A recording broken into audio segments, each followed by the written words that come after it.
Hi, sweaties. It's me. God. It's me. It's Hannah. How are we? Yeah, I'm eating Skittles. Don't look at that. I just had to come up here before we start the video, just for a second. I needed to clarify something that I messed up in the last video in part 2 of this series. Yes, even celebrities like me mess up sometimes. I'm just like you people. If you have no idea what I'm talking about or you don't even know what this video is, forget this part. Just skip ahead a little bit and I'll explain a little bit more. So we need to clarify something that happened in Hotel. At the very end of the season, John does not make it to the hotel. In my video, I said that he made it and then he was a ghost of the hotel. That's not true. What happened was that he gets killed outside of the hotel, but because he was a serial killer, all serial killers are invited back to the hotel on Devil's Night. That's the only time he can see his family, and he can only see Scarlett on that night too. Okay, that's it. That's all I had to say. I don't know how I didn't catch it, and I edited it too. I edited it. Hotel so far has been the longest portion of these videos that I've recorded, and my mind was stretched far and wide. Okay, I'm gonna shut up and we're gonna get into the rest of this mess. So I hope you enjoy. Love you. Hi,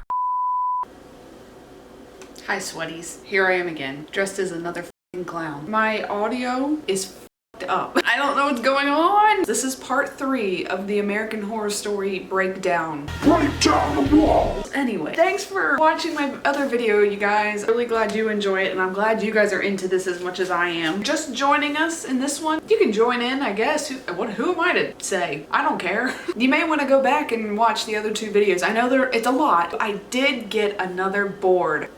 This is everything that we've talked about thus far. Somebody commented, why don't you just make a timeline on a Word document or something? Why the hell would I do that when I can make this? This is everything that we've already talked about. Okay, it's getting heavy. It was just something for me to do, okay? So shut up. This is gonna be seasons 7, 8, and 9. We're gonna get into season 7, Cult.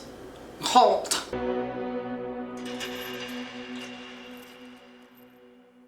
I'll just give you my ranking. Guys, I'm not impressed. It's an okay season. It's definitely not their best. A main reason for me, it was way too current undertone of the whole season is the 2016 election. So when it came out, it was like, oh, we were living it. And it's ironic, I didn't plan for this. There's obviously some parallels that are happening right now with the whole 2024 election. Maybe this will be a time capsule or something. At the time of recording, Trump has been shot. His ear has been clipped. Biden has stepped down. Biden is losing his mind. Kamala Harris is running. I really didn't like it the first time I watched it, and I was very confused because the promotion for this, to me, it was a little all over the place. There were clowns, there were bees and beehives, and then they said it was cult, and I was like, what the kind of cult is a beehive clown group gonna do? Also, I docked them a couple of points because they did not have Finn Wittrock, Danny Houston, Kathy Bates. You get docked. What the f? I'm gonna go ahead and get started. Our season starts off in 2016 on election night. I know I wrote election day, but we're gonna jump back to election day a lot. Our story takes place also in Michigan. I don't know where at in Michigan, but somewhere. If you're an Evan Peters fan, this is your season because this man tries on many hats. We have Kai Anderson. He looks disgusting. And I'm gonna get into everybody's political views and see where we all stand. Kai is a raging Trump supporter. Spoiler alert, sorry, Trump won. He's excited. He starts dry humping the TV and everything. His sister, Winter Anderson, and she's in her room and she's like, oh my God. She's talking to one of her friends on the phone and she's like, well, what's gonna happen if I get pregnant and I need an abortion? I left college to do a campaign for Hillary, and for what? So she's in distress, and he blends up some Cheetos in a blender, puts the Cheeto dust all over his face. He'll look like Donald Trump. And he goes into Winter's room and he's like, isn't this great? And they talk about how everybody's gonna just go insane now. Another couple that's watching the election unfold, Allie, take a good look, her wife Ivy, Oz, that's their son, and also a couple of friends that live across the street, the Changs. They see that Hillary is not going to win. Allie ends up having a very intense reaction to it. She's like,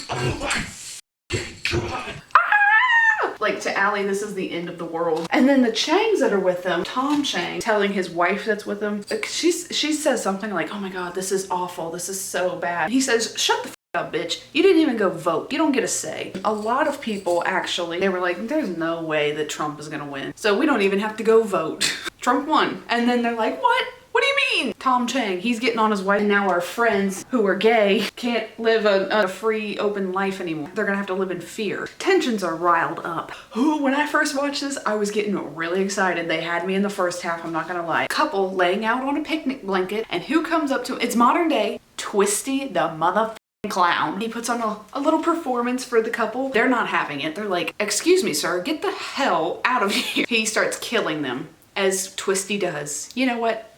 Slay. Well, then it pans out and Oz is reading a comic book that is a Twisty themed comic book. You got my hopes up, but Allie comes into the room and she's like, what are you reading? And there's a Twisty on the front of it, a clown. Well, Allie's got she's got quite a few serious phobias, and one of them being a fear of clowns. So she starts having a full panic attack. Her nerves are shot. This election has really rocked her. Cut to Kai, he is attending a city council meeting. Brings up a notion. He starts to propose, we need to enact terror and fear and chaos out on the city. Make people fall in line. He thinks that if people are afraid of something, more than likely going to listen to authority. But one member in particular, Tom Chang, he's a councilman, and he's like, why would we do that? No, because Kai's also proposed they need to suspend police presence protecting a local Jewish community center. No, sir, we're not going to be doing that. Dr. Rudy Vincent is Allie's psychiatrist. And Allie has gone to see him for an emergency meeting, talking about her phobias and the fact that she found a comic book with a clown on it. And she also goes through some of her other phobias. Is it called trypophobia? Close holes all together. She's like afraid that there's particles and bacteria in the air. Anyway, so Dr. Vincent is telling her she should get off of social media because, you know, she reads everything. He also prescribes her some medication too to take. After her meeting, she goes to the store. Nobody's in there. Sees the store owner. That is Gary. Oh, where is everybody? And he says, everybody's at home celebrating. And then he puts on his MAGA hat, his red cap. So anyway, she goes about her shopping. She starts seeing clowns running around the store. What? 5 or 6 clowns running around. She sees 2 of them having sex on some watermelons, or one's on a motorized scooter. She's hiding behind some shelves and grabs a couple bottles of wine. Starts chucking the wine at them. Runs out to the car and she's trying to call Ivy. Well, then a clown is sitting in her back seat. Allie freaks out, drives straight forward into a light pole and crashes her car. She passes out from that. It cuts to her being at home. Ivy's talking to the police at the door. Did they find any evidence? They found the broken wine bottles that she threw, but there's no evidence at all. There's nothing on security cameras. Allie and Ivy, they own a restaurant called The Butchery. Is that a callback to Roanoke? Maybe. At the restaurant, they're talking about their marriage. You know, Allie's phobias, how that's putting a strain on the marriage. It's also revealed that Miss Allie did not vote for Clinton, and that becomes a big riff in the relationship. They had talked about both of them voting for Hillary Clinton. Ivy did. Allie voted for a third-party candidate, Jill Stein. When Ivy finds that out, she's like, they leave the restaurant. Well, then they run into Kai. Actually, Kai runs into them and he ends up throwing a latte on them. They're like, what the f***? What is wrong? Oh, also, this is the first season where they started dropping F-bombs. Come on, FX. Okay, come on. Another thing I should point out, I believe, and you can fact check me, this is the very first season that has nothing to do with the paranormal. Yeah, Kai runs into them and throws a latte on him, but he's like, you guys were in my way. They go back and forth and he just goes, enjoy your latte, bitch. They go home. They've been looking for a new nanny for Oz. Winter comes in to apply, talk up to her about her women's studies and blah, blah, blah, blah, blah. And so they're like, oh, perfect, slay. You can watch after him. She becomes Oz's new nanny. And then Winter goes back home, her and Kai's house, and they go down to the basement and do their pinky ritual. Kai's asking Winter very invasive questions, like, what's the most pain you've ever been in? And she's like, when I did anal. He asks her what her biggest fear is, and she says, you. I don't know if I mentioned it, but Kai wants to run for city council. Really super early in the morning. There's a group of Hispanic men getting ready to go off to go work for the day. And Kai is across the lot and he starts mocking them. He's filling up a condom full of pee and he ties it like a water balloon and throws it at the men. They get riled up and they go over and start beating him up. Well, somebody was recording that the whole time and sent it into the news. So Allie and Ivy, they're having a date night. They're trying to mend fences. Ivy's the chef of the restaurant. So Ivy's bringing Allie food to try to put on the menu. She sees a clown walking around and she's like, in her food, she starts seeing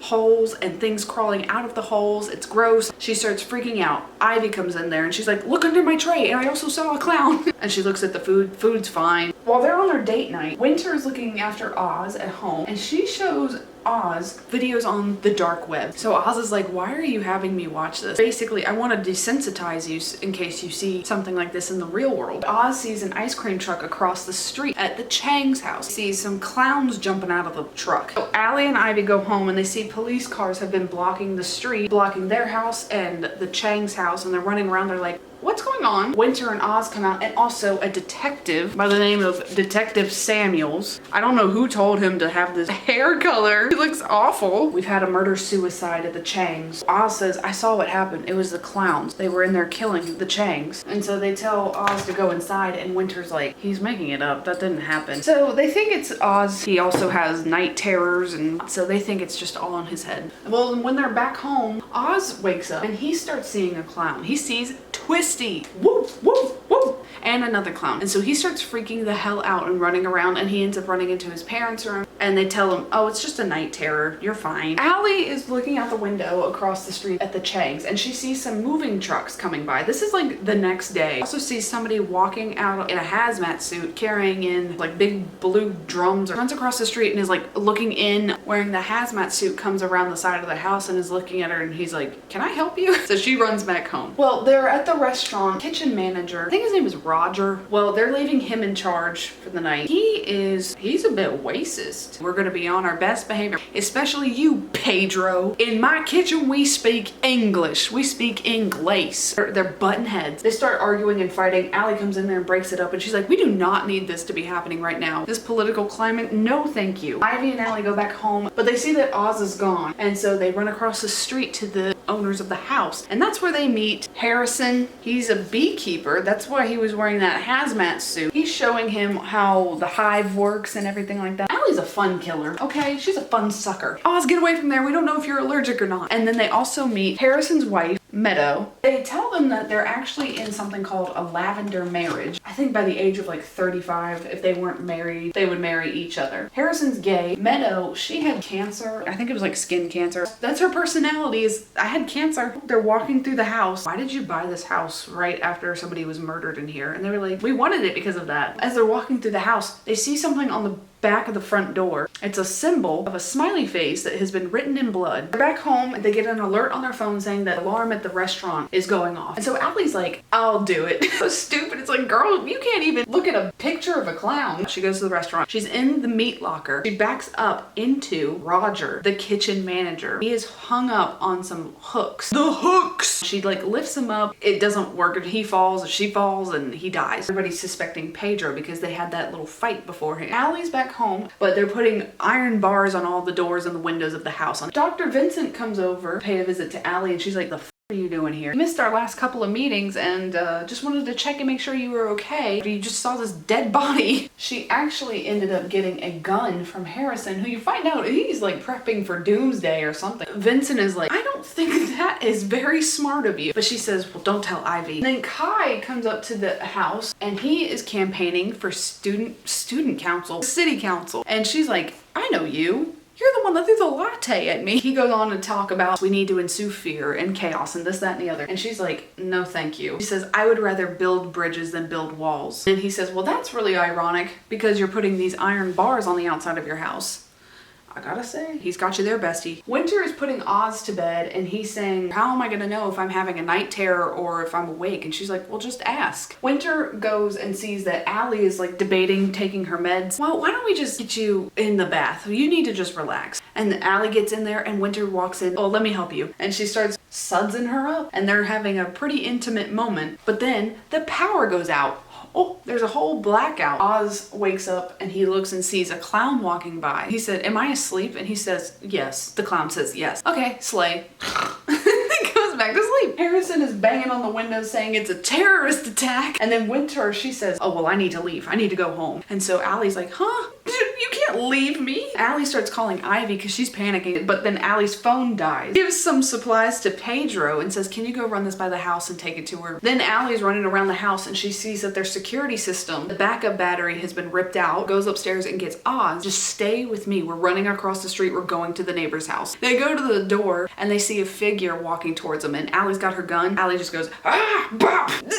She realizes it's Pedro. Next episode, it opens up with one of Dr. Vincent's patients friends. Her name is Rosie, and he's telling her like, I can't believe how far you've come. You've conquered your fears. Claustrophobia. Find out it was from childhood trauma. She had parents that like locked her up in a cabinet or something. Rosie and her husband go home. They're getting ready for a night. The clowns show up, strangle both of them and put them into coffins and seal the coffins up. They nail them shut and they're stuck in there. Come into play in just a little bit, but that's how the episode opens. Then we cut back to Detective Samuels. He tells Allie, you're not going to face any legal trouble from shooting Pedro. He thought she had an intruder coming in, even though she was a little quick draw McGraw there. Well, then Allie and Ivy, they're going to the restaurant and they see a bunch of protesters standing outside of the restaurant calling Allie a racist. They're calling her the lesbian George Zimmerman. Allie just tells Ivy, she's like, well, you just go in and I'm going home. And then Kai shows up and he says, oh, I can get rid of him. And then when she's at home, Meadow and Harrison show up at her door and they're both wearing sombreros and they're like, we're in solidarity with Pedro, you racist bitch. We have another character. This is Miss Beverly Hope. Beverly Hope is a news anchor, a newscaster. She is reporting about the incident with Dr. Vincent's patient Rosie, the one that got locked up in the casket. A cameraman named RJ. She's also questioning Detective Samuels about murders of the Changs are related to the murders of Rosie and her husband, and he's like,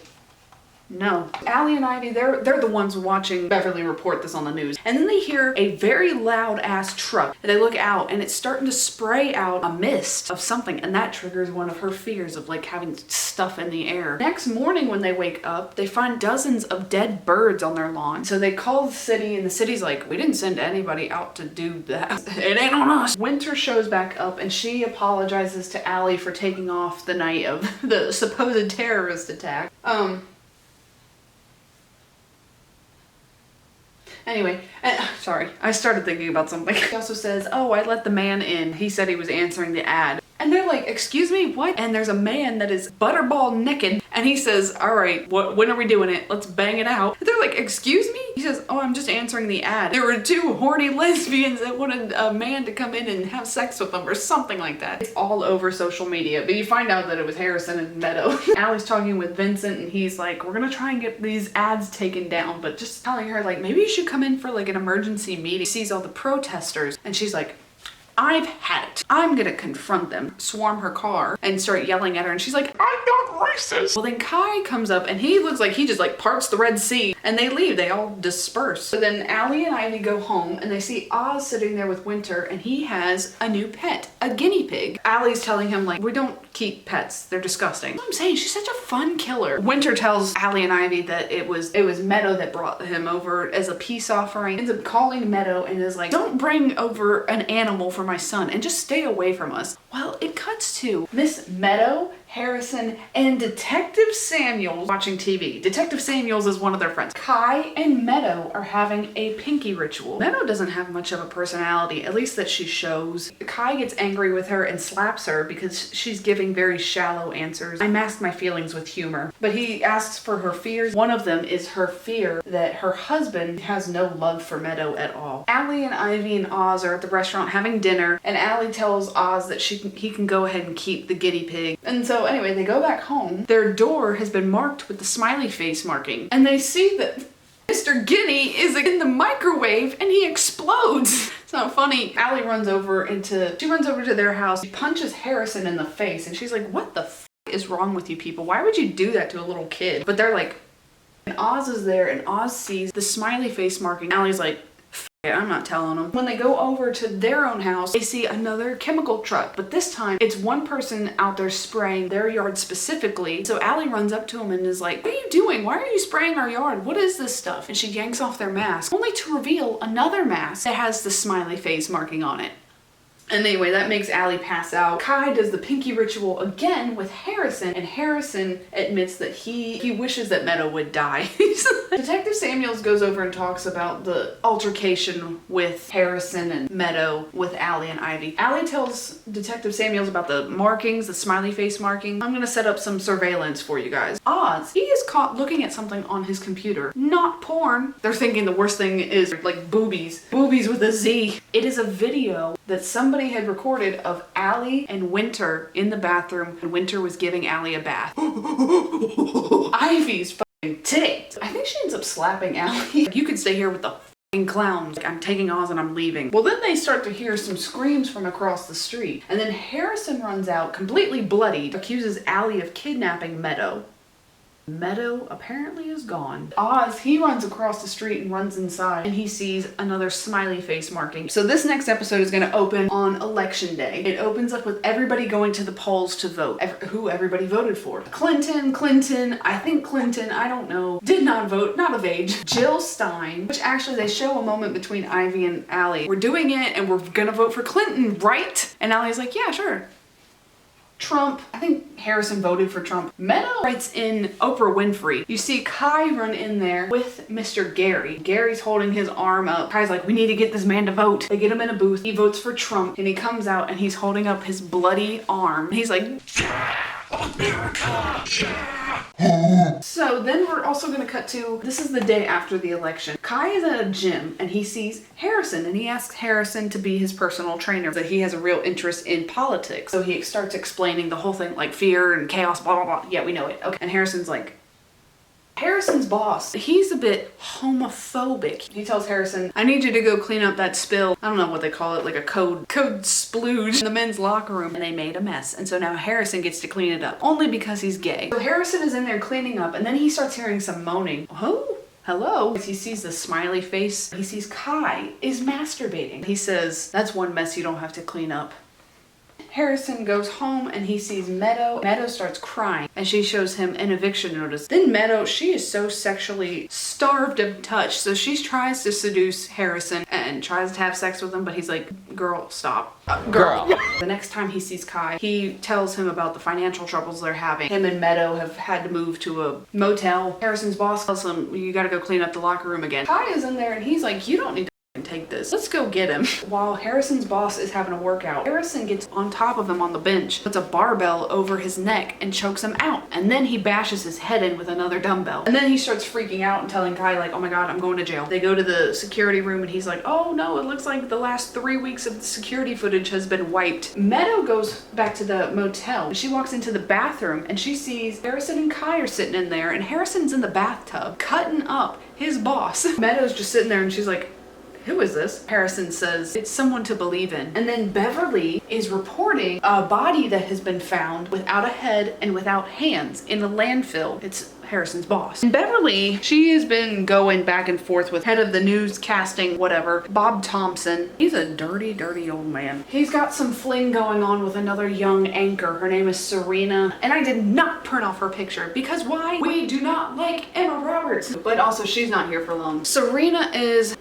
pouring herself out to Bob, showing some ass so she can get more airtime. She's only reporting on like puff pieces, nothing substantial that matters. It shows Kai listening into Beverly's report of the body that's been found at the landfill. Bob saying, welcome back, Beverly, we're so glad to have you back. And she's like, it's good to be here, Bob. And Kai keeps hearing that. He keeps rewinding that one clip of her saying, it's great to be here, it's good to be back. And then he Googles what happened. Well, Miss Beverly, poor thing, she was just trying to report people out on the street, and everybody would go up to her and grab the microphone and say, grab her by the pussy. Every interview she did, young and old, they would always go up to her and just grab the microphone out of her hand and yell that wise words from our 45th president, and she got pissed off and started beating the hell out of him with the microphone. So she had to go and attend some anger management classes. Kai hears that and he's like, I've got a boner.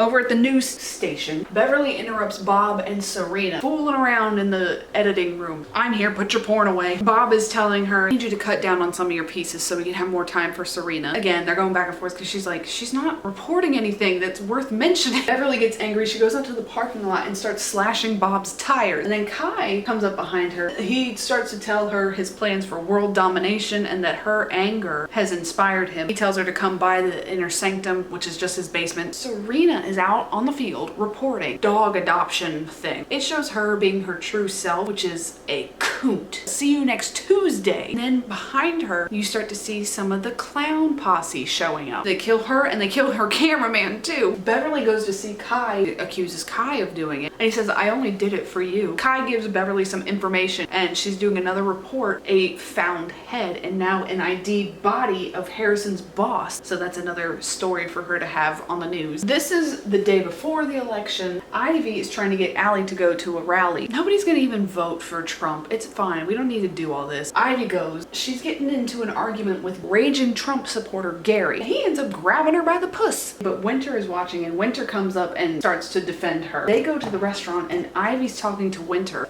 Are you picking up? They met before election day. They didn't meet when she became Oz's nanny. And Ivy's like, I feel so ashamed. I didn't do anything to defend myself when I was attacked. They start to devise a little plan, and later that night they go to the store that Gary works at, tase him, they stun him in the neck, and they tie him up and handcuff him. I think they put him in the basement of his own store. He's handcuffed to like a pipe or something. They say, you're gonna stay here until after the election. And he is freaking the hell out. Winter goes back home, and Kai sees some blood on her shirt. Did you hurt somebody? And she says, maybe. And he says, well, did it feel good? It felt fantastic. But he did find out Gary was at the store, brings us a saw, like a meat saw sort of thing. How far are you willing to go for what you believe in? Gary's like, I would do anything. I would die to have Trump in office. This needs to happen for our country. And so Kai's like, okay, do this. Gary ends up cutting his arm off so he can go vote. But that's why at the opening scene, he comes in with his arm like all tied up. So Beverly, she's reporting on Meadows' disappearance. Bob is questioning her because he's like, every major crime scene, you seem to be there first and reporting with all of the facts. How do you get there so quick? Beverly starts talking about how he hasn't aired Serena's death or talked about it, arguing back and forth, and then Bob ends up firing Beverly, and Beverly says, I'm going to expose you for the nasty relationship you had with Serena. Well, then they're having a meeting down in the basement. Kai, Winter, Beverly, she's roped along RJ, her cameraman, Meadow, Harrison, Detective Samuels. We need to make these murders more substantial. We need to get people talking about the clown murderers. And that's when you see someone walk down the stairs, Ivy, and she says, what did I miss?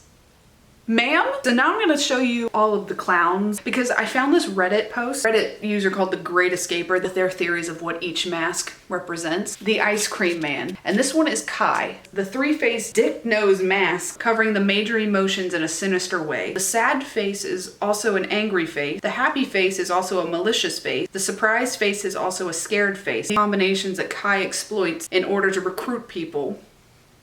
Period. Having multiple faces shows that Kai is a manipulator who adopts different images and stories when he needs. Having multiple faces means that the mask sees everything. Jigsaw. And this one is Winter. Her mask is a puzzle and her mind is one as well. Jigsaw mask is the first very clear image of the red, white, and blue color scheme. Jigsaw pieces are not correctly assembled. They're instead stitched together. The pieces are forced together violently. Winter, Ivy, Gary, and Kai might be different puzzle pieces of America, but they have been brought together by the cult through violence and chaos. Holes. This is Harrison. So when Ivy was talking to Vincent about her phobia of holes and tiny holes, he said that it most likely means that she's got a fear of voids in her life, emptiness. He's missing the opportunity to truly and unfearfully express his sexuality. He feels as though his life has fallen into a hole. Harrison obviously experiences an element of sexual attraction to Kai, so you could say that holes are on his mind. Brains. This is Detective Samuels. Brains and holes were the ones that were having sex in the supermarket. A detective is supposed to do the brain work of a case. Samuel's boyish, blonde, and ditzy look would make one assume that he lacks brain. On his mask, he can display quite the opposite to everyone. Pentagram. Whoa, hello. This one is Beverly. And I don't know if you can tell, but there's hands as horns. Horns in a pentagram are a direct reference to Satan. Beverly has tried to play the nice game, hoarding under Bob, holding a straight face as strangers verbally attack her. She has no gods anymore. She wants to be the god, and she wants to be the ruthless, rage-fueled god of evil. Hands for horns that represents how her position in media manipulates our minds, and the hands that mold your thoughts feed your opinions. Ball gag.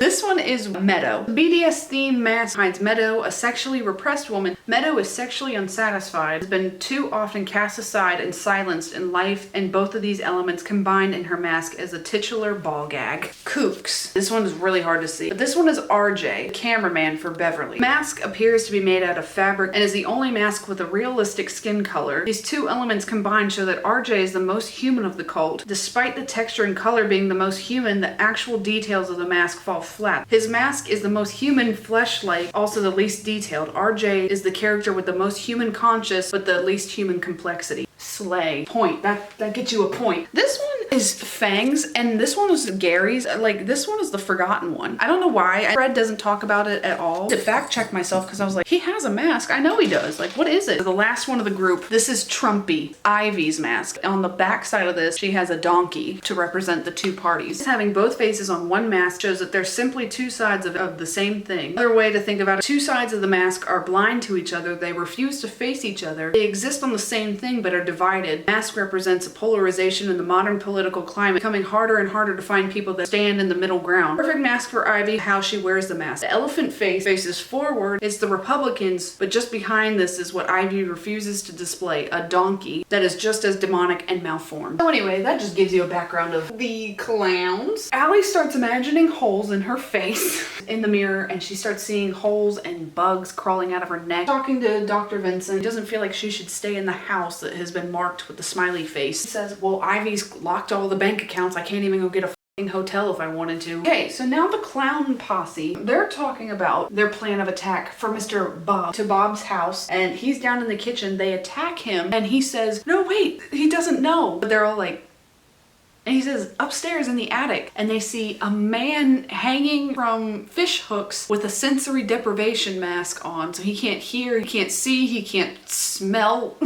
Bob's sexual fantasy, I guess. So Kai goes up there and he kills the guy. That freaks Ivy out, runs to the bathroom and starts puking. They bring Bob up to the attic, and Beverly takes off her mask and hits him in the head with a cleaver, gives the final blow, and she kills Bob. Bye, Bob. Beverly says the video of Bob being murdered was sent to her through email, and it shows this clown posse gang going around killing people. Her and Kai are having their little meeting, and they're talking about a weak link in the group. They start thinking it could be Ivy, because she couldn't even stomach watching someone get killed, or RJ. The reason they think it's RJ is because there's a flashback. They're locking Rosie and her husband up in the caskets. RJ, he was like, I don't think we should do this. This is Allie's watching Harrison bring in a big bag, like a duffel bag of something, into his house. And then she also sees him have a kiss with Detective Samuels. He doesn't know that Detective Samuels is even involved with them in any way. She goes and runs across the street with a baseball bat. What are you gonna do? Beat him up? But when she goes over there to try and sneak into the house, she sees a hole in the backyard. Meadow is out there laying in the ground. He runs home and ends up calling Ivy. I saw Meadow in a hole. Well, then Meadow comes up and starts banging on the window, and she says, Allie, there's a cult and your wife is a part of it. She's dragged away, and then Ivy's on the phone and she's like, you still there? Hello? And Allie's like, and then I'll pick that up in a second, but Winter also tells Kai that the video, clown killing Bob, has boosted him in the polls. But Kai says it's not good enough because they're wanting to find out that weak link. They bring everybody down to the basement. RJ is tied up, and they tell Ivy, you gotta go up and shoot him in the head with a nail gun.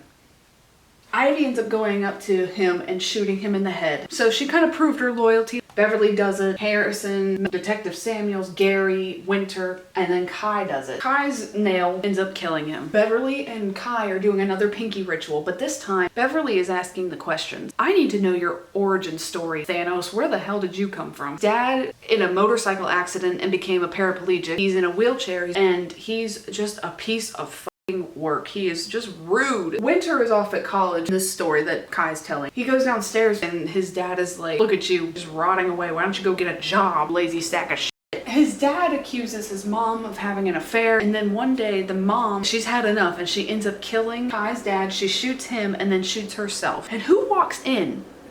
Dr. Vincent. Dr. Vincent is Kai's brother. Winter's brother. Oh, whoa, whoa, wee, whoa, wee, whoa. The pieces are falling into place. You start thinking like, oh my God, well, Kai had access to Allie. Anyway, well, we're getting way ahead of ourselves. That was the first thing that I thought. Vincent comes in and he's like, we're gonna keep him in here, cover him with lye to keep the smell down, but we can't let anybody know that they're dead. I just started my practice and I can't have this hanging over me. Also, we need Dad's disability check. Just keep him in here. I don't know how long they were planning on keeping him in there actually. So there's a rally that's being held for Kai, for student. Why do I keep saying student council? There's an active shooter at this rally. The SWAT team runs up. The podium is at. You see Kai is laying on the ground. He ain't dead yet. I'll just say that right now. He ain't dead. I lived, bitch. But the SWAT team runs up. Put the gun down. Allie is holding the gun. She's like, that's just how the episode starts. We're gonna go back to the phone call that Allie had with Ivy when Meadow ran up to the house. She hangs up on Ivy and then Vincent calls her. Are you okay? And she's getting suspicious because she's like, why are you calling me right now at this specific moment? Oh, well, Ivy just called me and she was worried about you. So I just wanted to call, make sure you were okay. Well, Dr. Vincent says, just go to bed. But I think you should just go ahead and chill out for the night. She doesn't do that. She goes and gets a knife, goes over to Harrison's house, and crawls in through the bathroom window. Him and Detective Samuels are having sex. She sees a pair of pants on the ground, and she grabs a pair of keys from the pants to the garage. Meadow is tied to a chair, so she unties Meadow. They make a noise, knock something over. Harrison comes out there. Oh, I didn't mention also, Allie got some mace too. Allie starts spraying him with some mace. They make a break for it to Allie's house to get in her car. Got that? Okay. Then they go to restaurant, and Allie's like, start talking. How she fell in love with Kai, but she wants out of this cult because feelings are not reciprocated. Oh my god. With this information, there's a lot more information, but we don't have the time. Allie ends up going to an opposing candidate of Kai's. Her name is Sally Keffler, but she goes over to her house. I have information to tell you about this cult that Kai is in. Well, during their visit, the clowns show up. Allie goes and hides in the bathroom. They end up killing the other candidate, Sally, but they make it look like a suicide. And then there's a second where Trumpy, Ivy, ends up seeing Allie. Now we're gonna cut back to the rally. It was actually Meadow that had the gun. Meadow goes and she shoots Kai. Again, he doesn't die, and she goes off and she starts shooting everybody. Allie runs up to her and is trying to get the gun out of her hand, wrestling for it. She turns it around and Meadow shoots herself in the head. Kai ordered Meadow to attempt an assassination on him to help boost his role, because then you'll get sympathy votes that way. We're gonna get over to this side of the board. Finally, 1968. There is someone by the name of Valerie Solanas. They're having sex. With a man in her car, or a car. That'll be $10. And he's like, no, I only got 5. She's like, oh, screw you. She goes into a store and she says, well, how much ammo can I get for $5? It cuts to the day before. She walks into a film set of one Andy Warhol. And yes, this is Evan Peters as Andy Warhol. She's asking him for her script back, and he's like, oh, I think I lost it. I don't know where it is. I can't do an impression. I'm sorry. And then he tells her, as a woman, she should not expect to be a great artist. So then you go back to the 24 hours when she's getting the ammo from the store. Well, she's going in there to pump lead. They're giving her the runaround. They're saying, oh, he's not in this week at all. When she's leaving, Andy comes in through the elevator. Target sighted. She ends up shooting Andy Warhol in the stomach. He doesn't die. Now we're in 2017 over on this side. So when Beverly leaves the news studio, she sees a hooded figure standing out by her car. BB Babbitt. Doesn't that sound like a Harry Potter name? It's like, I know about the cult and I know about these clown murders, and I also know that the assassination was planned. If you ever want to talk, you give me a call. So then Beverly the next day goes over to Kai's house. There's a lot of men dressed in similar uniforms. They're the hunchmen. They're the henchmen and the bodyguards of Kai. And they all have like double names, Slingshot, Bing Bong, Blowjob, I don't know. Beverly brings it up to Kai. Our equal partnership, we were on the same playing field. Things have changed. I don't feel we're equal at all. She ends up talking about Meadow, but then Harrison is down there and he tells her to just go ahead and leave. She's ruffling some feathers. Ivy and Winter are sitting at the restaurant. Ivy doesn't know where Allie's at. She can't get in touch with her. Detective Samuel won't give Ivy any information of where Allie's gone either. They let Beverly into the restaurant, and also BB, because Beverly has gotten in touch with her. BB starts telling the story about Valerie. Oh, sorry. And in 1967, wow, that's crammed in there, Valerie starting a group, SCUM. She wrote something called the SCUM Manifesto, an acronym for Society for Cutting Up Men. Mostly women, but there are some predominantly gay men in the group as well. If the men wanted to join in, they had to call themselves turds and also gender traitors. They start meeting at the Chelsea Hotel. I'm trying to refrain from making a Taylor Swift joke. I don't have time. My brain can't work right now, but just know that I thought about it. After she shot Andy Warhol, Valerie is put into a psychiatric hospital, but she's still managing the group from inside. The attack on Andy sparked some other murders amongst the group, and some very specific. There's some murders that are happening in Vallejo, California. You know what happened there? The Zodiac Killer. The attacks and the murders are happening by the SCUM group. There's somebody, the Zodiac Killer, that's taking credit for it. Now this is just under the AHS umbrella. This is American Horror Story's version. American Horror Story likes to definitely warp history. In 1969, Valerie, she's still giving orders outside of her cell from the slammer. She's getting pissed off because the Zodiac Killer is getting all the credit, and she's like, what the f is this shit? Then BB, she was saying like, well, why don't we take credit for our murders? And then Valerie says, no, we can only take credit when we've killed 1,000 men. She's out of the psychiatric hospital and she's running the show again. They're in person. There's two gay men at this point that are in the group. She calls out one of them for being the Zodiac killer. She's like, I found this under your bed. It's like the cryptic messages and stuff like that. I know you're the one that's sending in all the stuff to the newspapers and you're taking credit for it. He's like, it wasn't me. Well, then she's about to go kill him and then at the last second turns and kills the guy next to him. And then it shows his watch. If you know anything about the Zodiac, you know the watch is... Yes, his body has been cut up and laid out in the crosshair symbol. That's the Zodiac's call sign. His legs are laid out and his arms are laid out and he's a stump in the middle, and then his genitals, his peen and nuts are put into his mouth. Valerie, she ends up going to the police and she tries to take credit for the scum murders, but they're like, go home, little lady. She ends up really starting to slip with her mental health and she gets very paranoid. She thinks people are listening in on her. More people start leaving the group and eventually everybody leaves, and even BB leaves. Now, modern day, BB's telling the story and she's telling all the women they need to go ahead and strike back against Kai. They need to stand up for themselves. The next day, Winter goes into her parents' bedroom. Kai is in there and then he says, I want to talk to you about something. And he brings out the scum manifesto. And she's like, oh, it's just one of my old textbooks from school. He says, well, it actually inspired me to make up my own message. One is called FIT, Fear is Truth. And she's like, oh yeah, that's great, love it. And then he says, Harrison actually had a really good one. MLWB, Men Lead, Women Bleed. We're at the restaurant and Ivy and Harrison are setting up. They want to have a victory party because it's predicted that Kai is going to be the new councilman. Ivy is telling Harrison that his obsession with Kai, and he treats Kai like a king, and she's like, I think you're getting a little out of hand with all this. They start bickering back and forth and they end up in the meat locker. All of the girls get him bound and then Ivy's got like a meat saw. Well, they ask about Allie and Meadow. They're like, what really happened? And he says, everything is Kai's idea. Everything is all because of Kai. And then they end up severs his arm and you can just kind of guess from there they kill him. He's died. Beverly is doing another news report on Harrison's scum-covered body and associates it with Meadows' shooting. She's like telling the public that Kai's promise of law and order is not being upheld. And then Kai is watching this news report and he's looking at the scum manifesto. He turns and looks. Who's sitting next to him? BB.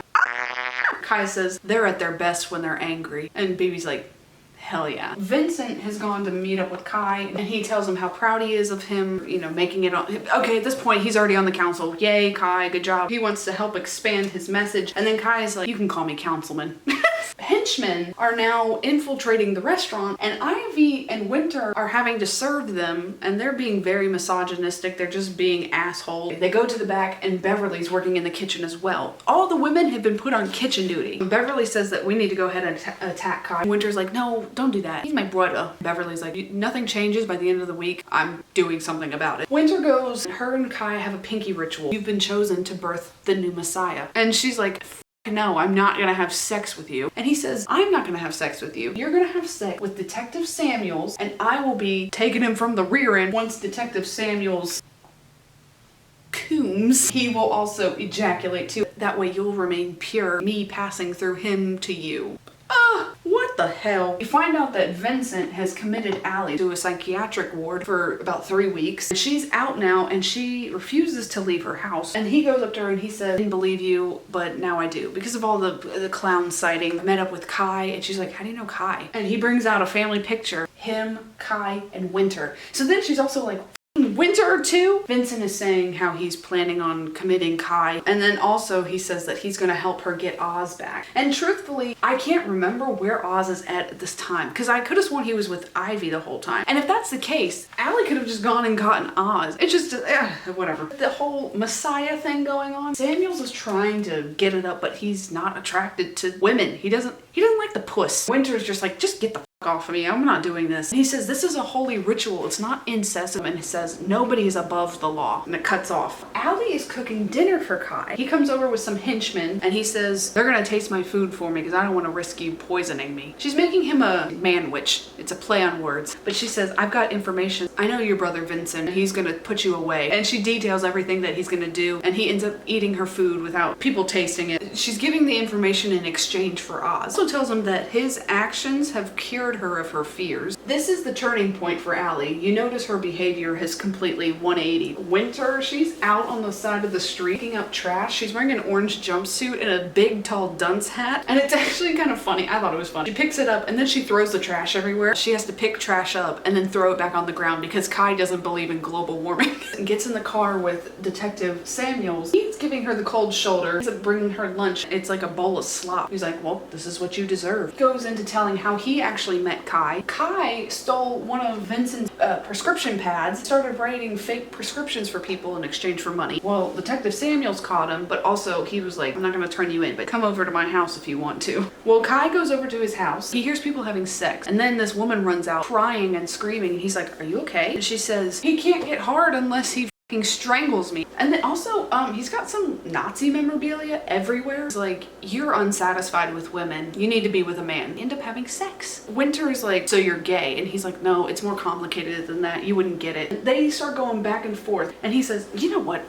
This. And he starts unbuttoning his pants and she's like, what are you doing? We need to make a messiah. We need to go ahead and do this. But she grabs his gun, points it on him and says, say I'm a turd. Angrier and angrier. Bah! She kills Detective Samuels. Well, in the basement, come on down to the basement. All the clowns show up and Vincent shows up and Beverly shows up. But Vincent and Beverly are tied up. They've got hoods over their head, put in the middle of the room, take the hoods off. It's Judgment Day. Also, the pentagram, that was Beverly's mask. Well, Beverly's in the middle of the room. The pentagram is being worn by somebody. Vincent is telling Kai, he's like, I just want to get you some help. Kai is like, you're the one that invented the pinky ritual. Do you remember that? And he's like, yeah, I do. You can't lie. Link up, lock in, bitch. Cuts his pinky off. But then Winter takes off her mask and Vincent is looking at her like, and then Kai ends up, he slits his throat and they take him away and put him in the parents' bedroom. And then Beverly is sitting there and she's like, what the did I do? Miss Winter has framed her for killing Detective Samuels. So then there's a flashback vision that Winter has told Kai. Winter's sitting in the car with Detective Samuels. He's trying to give her better food, build a bond between the two of them, and being a little bit nicer than normal. Well, then Beverly comes up to the window, bop, and just shoots him in the head. Kai says, you know what? Death would be too good for you. Have some time in the isolation. What? In the isolation chamber. When they drag her away, Kai says, well, now let's welcome in our new member, the pentagram, Allie. Ivy's looking at Allie like, Kai is telling bedtime stories now. He's in his bedtime story era, but he's telling stories about the most infamous cults. So in 1997, I don't know if this is all gonna fit, the Heaven's Gate cult. Police, they got an anonymous tip and it sent them out to Heaven's Gate cult. 39 men, a joint suicide by ingesting pudding, applesauce, and phenobarbital. It was all under the influence one man, Marshall Applewhite, or Doe. They also called him Doe. Oh, and did you see? That is Evan Peters. Telling you he's gonna try on a couple different hats here. They had a theory. There's a comet that comes by 2,500 years, and in the tail of the comet, a spaceship that will beam you up to a better life. Applewhite. I just think that's a funny name. He's like, we need to go ahead and get out of this vessel that we're in, kill this so we can ascend to the next level. In 1993, there's a man named David Koresh. Again, Evan Peters. He is leading a cult called the Branch Davidian. Believed that he was chosen by God to carry the prophecy of whatever. He also thought that his sperm was like liquid gold. I am getting sperm directly from God. The sermons were a key to enter the kingdom of heaven. The men were celibate. He said, I'm gonna father all these children and I'm gonna populate this planet. I don't know how many kids. And this is Kai telling the story. He's narrating it and he says the police showed up because they were legally collecting guns. I think this was the Waco, Texas thing. My mom worked for ATF, so I always heard about that. Anyway, that doesn't matter. Police show up, they ambush them. The cult is like, we would rather die than leave this place. Koresh ends up going around, starts killing some people. Then they light the whole place on fire. If you didn't die by gunshot, you died by the fire. Oh my god, my back. We get to 1978. This cult, to me, I think is the scariest one. That would be the Jonestown murders. If you don't know anything about this, I'm going to briefly talk about it. Jim Jones, fat tubby man right here, he was the one that coined the phrase drink the Kool-Aid. He led a group of people in something called the People's Temple, and they moved over 1,000 people to Guyana in the hopes of making a new utopia. Not euphoria, what the f. There was a congressman that went over to oversee, like, how's everything going over here? And he was going to leave. Some of the members went up to him and said, can you get us out of here? This is not what it seems. Jones sent out people to go stop them and shoot and kill them. They didn't make it to the plane. Everybody died. Jones, he gets paranoid. They don't understand us. We need to just end it. He gets everybody to drink the Kool-Aid, cyanide-laced drink. They didn't drink it. If they tried to run away, they were shot. Like, you were gonna die either way. 918 people died. I think that's so insane. So those are the bedtime stories that Kai is talking about. Allie and Ivy, they're talking finally. Ivy tells Allie that she joined because she felt like her life was so out of control and she wanted to have somebody tell her what to do, when to do it, how to do it, who to do it to. Winter ends up apologizing to Allie. She admits that she doesn't get Kai anymore. She doesn't understand him. And she tells him they need to go ahead and pack light. It's probably best for them to go ahead and head on. Well, before they can start packing, some of the henchmen come over and say, there's an emergency meeting. We all need to go to the basement now. Beverly is brought out of the isolation chamber, beats the shit out of Winter for a second because she's like, you f***ing bitch. Kai comes down there with a pot of liquid. Kai is telling him he's wanting to run for senator. They all need to kill their mortal bodies so that their immortal bodies can be around for his Senate run. And he points to each of his followers. They all drink it and the women are struggling, but they all end up doing it. And then they're like, just kidding, it was a test. And then he says, dead people can't vote. Allie and Ivy are at home trying to pack a couple of things and then they're gonna go get Oz from school and then they're taken off. When they go to his school, Allie runs back to the car and she's like, he's not here. Well, Winter went and picked him up and brought him over to Kai's house. He's down in the basement with Kai and he does a pinky ritual. And they start talking about how he has two moms and he's like, you need a male role model in your life. And Ivy and Allie come downstairs just in time because he's getting ready to give him a drink. And he says, I want to stay with Daddy. Kai is like, you know, I donated to the sperm bank you used. Very good chance. I mean, look at the kid. There's a good chance that I'm his father. Ivy and Allie let Oz stay over for the night. They go back home. This is juicy. Allie has cooked up dinner and got out some wine. She's like, why are you bringing out this kind of wine? Is this an occasion? Allie says, it's new beginnings. We're starting over, starting fresh. Ivy says, well, why aren't you eating? And she doesn't really answer her. She's just like, I'm cured of all my fears. I don't have fears anymore. Ivy says, that you are so full of shit. Says, I do like this version of you a lot better, but you ain't cured. Stands up, and when she stands up, she gets a little wobbly. Miss Allie has poisoned the food. She put arsenic in the food. Wow. She bypassed Ivy to have Oz all to herself. Kai is back home. Oz is over there downstairs having another story time, and he brings up the Jim Jones story again. The Jim Jones story didn't end with the suicide. After everybody died, Jesus, yeah, that's him, came down and gave Jim Jones a kiss, brought everyone back. So it worked. Then Oz is sitting there looking at his phone and he says, that's not true. And Kai's like, what?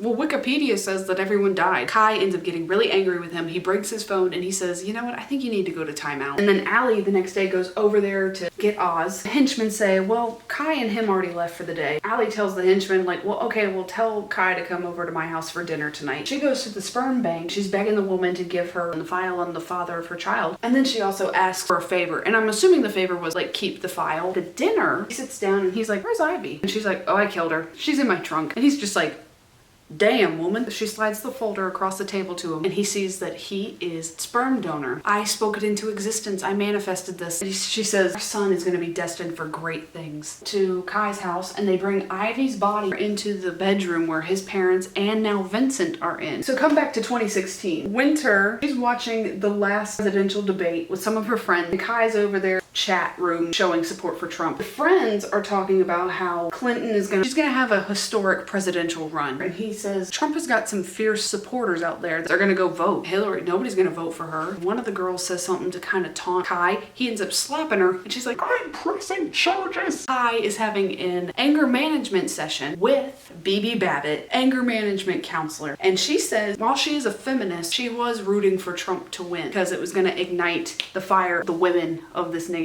She tells Kai, and he should get into politics, ensue the anger, the fear, the chaos to unleash feminine rage. That's so stupid, but whatever, that's what's happening. So we're back over here, 2017. I'm so over this.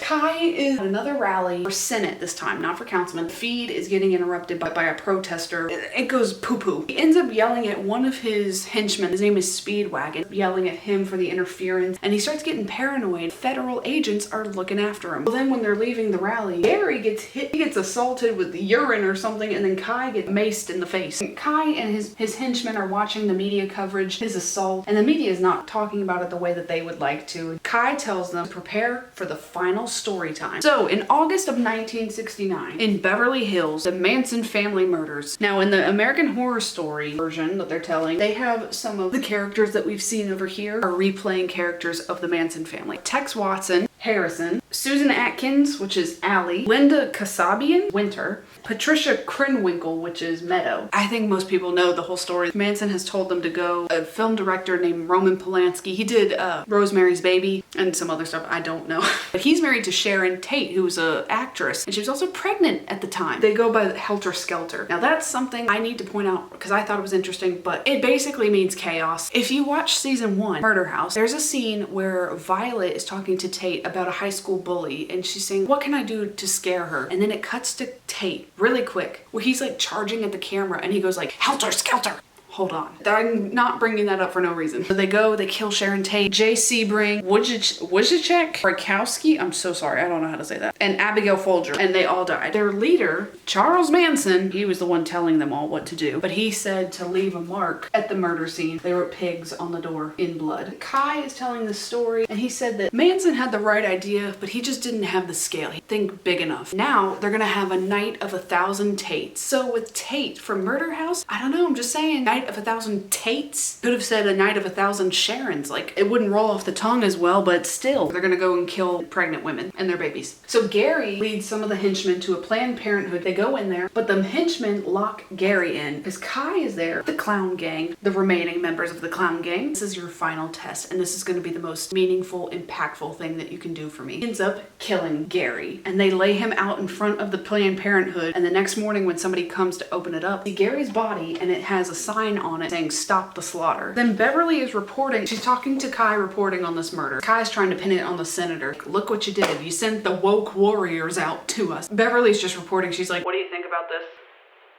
What are we gonna do? Like, she's being so flat. After they end the report, he looks at her and he's like, why were you so deadpan? You need to liven up. This is for the Senate run. Then later on, she's talking to Winter. She's like, I can't take it anymore. Winter apologizes, takes responsibility, framing her for Samuel's murder. I want to make it up to you. Take this train ticket to Montana and go ahead and get out of here. Well, Beverly is like, this is a test and I'm not falling for it. And then Kai is seen going through the basement, rummaging through everything because he thinks that he's being tapped. Allie comes down. She says, what are you doing? He's like, don't you hear it? Don't you hear the humming? He runs into his family, the bedroom, and Vincent has, it's like a hallucination. He's a dead corpse talking to him and trying to give him some advice. Well, someone comes up behind him, Charles Manson. His projection of Charles Manson. He goes up behind Vincent and stabs him, and he tells Kai, you can't trust these women. Allie comes up to the door and look what I found. She pulls up a listening device. He's like, I knew it. Somebody's knocking at the door. It's BB. She's like, what the hell? This is not how it was supposed to go. This is not awakening feminine rage. But he says women can't lead and should be led. Well, that pisses her off, and she pulls out a gun, points it at him. She gets shot in the back of the head. Bah! By who? Allie.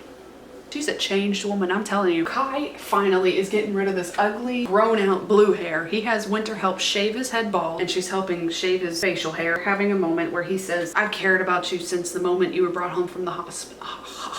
I can't breathe. He asks her why she wants to hurt him. Says she doesn't know what he's gonna do if his followers stop following him. He is so far in now. I'll be with you forever and always, but I need to distance myself. So he says, all right, you can go. And I know the perfect place you can go. To Montana. He tells the henchman, he's like, just take her away. She's accusing Allie of planting the listening devices because Kai's thinking that Winter is the mole that's feeding things to the agents. And then Kai ends up strangling Winter to death and kills his sister. Speedwagon, one of the henchmen, running to his car, gets in and he rips his shirt open. Find out he was the mole. Allie gets in the car next to him and is like, what are you doing? And then the episode ends. We'll pick that up in just a second. We're in 2018 now. I'm just gonna have to put that right here. The episode opens up Kai sitting in prison doing a pinky ritual with a guard named Gloria Whitmore. She's telling him how she hates the warden. And then he says, open up your shirt, let me see your tits. Two prisoners that come in and tell Kai, come to the bathroom. They start roughing him up a little bit. He gets one of them really riled up and angry. The one that's next to the other guy turns around, starts stabbing him. He was one of Kai's followers. Bless you, my child. And there's one thing you have to do for me now. die. He ends up killing him. It's all gonna fall into place with Kai's escape. Out in the yard, in the pen, there's an inmate that walks up to him. His name is Trevor. He says, I want to join. They do a pinky ritual, and Kai calls him out. The reason why he got sent to prison. He was drunk driving, and he hit and killed a kid, and then threw the kid's body in like a river or something. Trevor's asking, like, how did you end up getting here? He said, I trusted somebody and they backstab me. We're gonna go back in 2017, the night of 1,000 Tates, right? Kai's freaking out because he's like, where the hell is Speedwagon? He's never missed a meeting. I don't know where he is. He's not answering my calls. So he goes out, has his meeting, and he tells his men that the night of 1,000 Tates has now been downgraded to the night of 100 Tates. And so they practice on watermelon, stabbing watermelon. Beverly's in the kitchen. She turns to Allie and she's like, can you just kill me? I don't want to be here anymore. Allie's like, girl, just wait. Kai comes back around. He's still freaking out about Speedwagon. And then Allie spills the beans. She says, look, after you killed Winter, I followed him out to the car. He had a listening device on. It wasn't Winter. She died for nothing. But I did kill him for you, if that makes you feel better. She said, I didn't tell you because I didn't want you to lose focus. And now she says, do this night of 100 Tates in Winter's honor. She's getting him revved the up. He goes back in there and he's like, come on, to the wolves. Allie says, I'm gonna go outside and get some snacks. He gets in the back of a police truck and she's like, go get him. It's a police raid. Then Kai comes out and he locks eyes with Allie and he's like, you bitch. So then we're gonna cut to 2018. Allie is in charge of the restaurant. Beverly comes by to see her. She says that she's still paranoid. She still worries that Kai is somehow gonna get to her, even though he's locked up and he's confessed to everything. I know you were the one that killed Ivy, because Kai confessed to everything else except for Ivy's murder. Allie tells her that the FBI got in touch with her while she was in the psychiatric hospital that Vincent put her in, and to give her immunity, they said, we're gonna get you to go in there and get some information. Allie's also got a new girlfriend. The girlfriend invites Beverly to come over to the house because Oz is having a birthday party. While they're there, they get a couple of phone calls. Rachel Maddow, and they're asking Allie would like to have an interview. And she says, no, I'm not doing interviews. I even turned down Lana Winters. What the fuck? Then she also gets a call, but this time it's from federal prison. It's Kai. You know, the only reason I kept you alive was because you were the mother of my child. And she has a sick smile. She's like, I see you got the donor information. Kai was not the father of Oz. She faked it. He starts beating up the payphone outside, and then Gloria, the security guard, walks up to him and is like, hey, stop that. They go inside and they start having sex, but while he's having sex with her, he's watching Allie on the TV. Allie is running for a state senate. That was supposed to be Kai's spot. Trevor, who is now going by Rimshot, he comes in and he's shaved his head and he's also gotten tattoos that match Kai's. They end up killing Trevor, mutilating his face so it looks like Kai has been killed. Well, then Gloria ends up getting Kai out, has him dress up in like a guard's uniform. She's having the debate with the senator, and then Kai shows up. He goes up to the stage. Gloria gives him a gun. He says women should learn their place, and he points the gun at her. The gun is empty. Gloria has betrayed Kai. Allie got in touch with Gloria. He's gonna try his best to get into your head. Don't let him. And she said, there's something more dangerous than a humiliated man. A nasty woman. Beverly ends up shooting him in the head and he dies. Then Allie ends up getting 80% of the women's vote. Allie's the senator. The scene you see is Oz talking to Allie. I need to go to a meeting, and he's like the one that Kai used to have with all the men. And she's like, no, this is a bunch of women that are like-minded people and we're trying to make this a better place. She goes to the bathroom. She puts on a hood, much like BB's hood. The scum hood. And also it could look like a coven hood. Welcome to the hood. And then it ends. Holy shit. I think it's mid. 2.5 out of 5. I'm disassociating now. Okay, you know what? I'm just gonna end this here. I'm gonna pick it up with season 8. We're gonna get into Apocalypse. I'm so excited about that one. Hold up just a second. Hang on. I look like I'm about to star in the next My Chemical Romance music video. I look like I'm from Helena. This audio thing, I'm telling you, I'm going to explode. I don't have time to get into it. We have other fish to fry. This will make sense again. You gotta wait till I get into the story. I feel like I look like a waiter. We get into season 8 of American Horror Story, Apocalypse.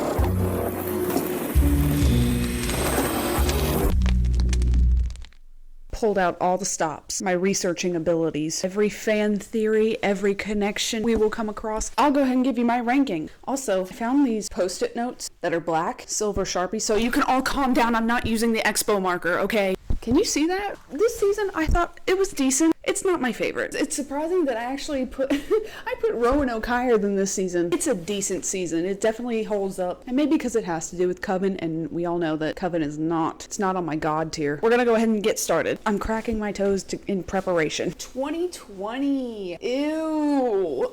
This video, there's gonna be so much info dumping going back and forth. You gotta stay with me. Time travel is involved. Go ahead and meet some characters. We've got Coco St. Pierre Vanderbilt, and she is getting her hair done by Malcolm Gallant.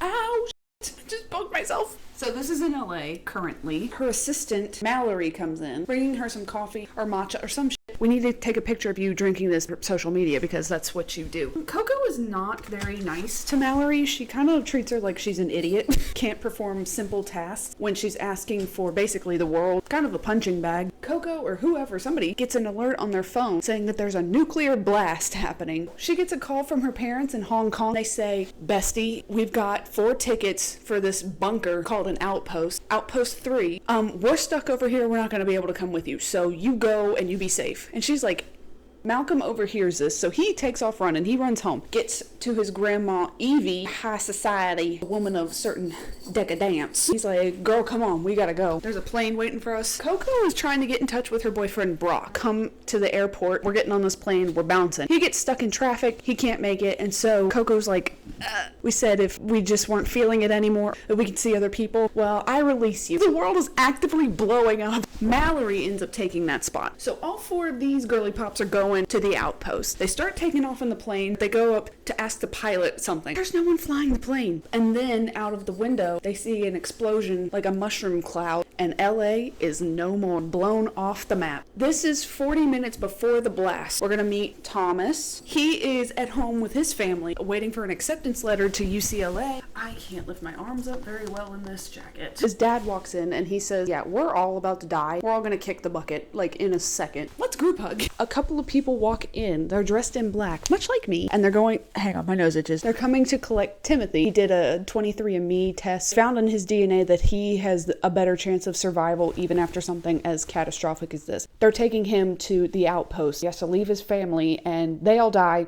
He gets put in some kind of cage. Above him, he meets a girl named Emily. She says that she was in jail, arrested for something at a protest or whatever. She's one of those like Shailene Woodley. They actually hear the bombs go off, so they know their whole family just died. So 2 weeks later, taken to Outpost 3, and they meet up with hooded figure Miriam Mead. I'm just gonna call her Mead because you are gonna find out there's a lot of people in this season with the first letter M in their name. I was counting like 5 or 6 different people. But on their way in, they notice 2 people that are kneeling down on the ground. Bop! They get a cap in their ass. But they go inside, they get decontaminated, and then they are welcomed by Wilhelmina Venable. Look at that hair. Sarah Paulson. Did you have a say in that? Walks around with this cane. She stomps with her cane all the time. Outpost 3 was actually used to be an old boys reform school. It was converted by something called the Cooperative. That is an organization that has put up all these outposts. We'll talk more about them as we go. It's like the new form of government. They have joined a group inside of this sanctuary called the Purples. There's the Purples and there's the Grays. Like Mallory's a Gray. Their DNA is not as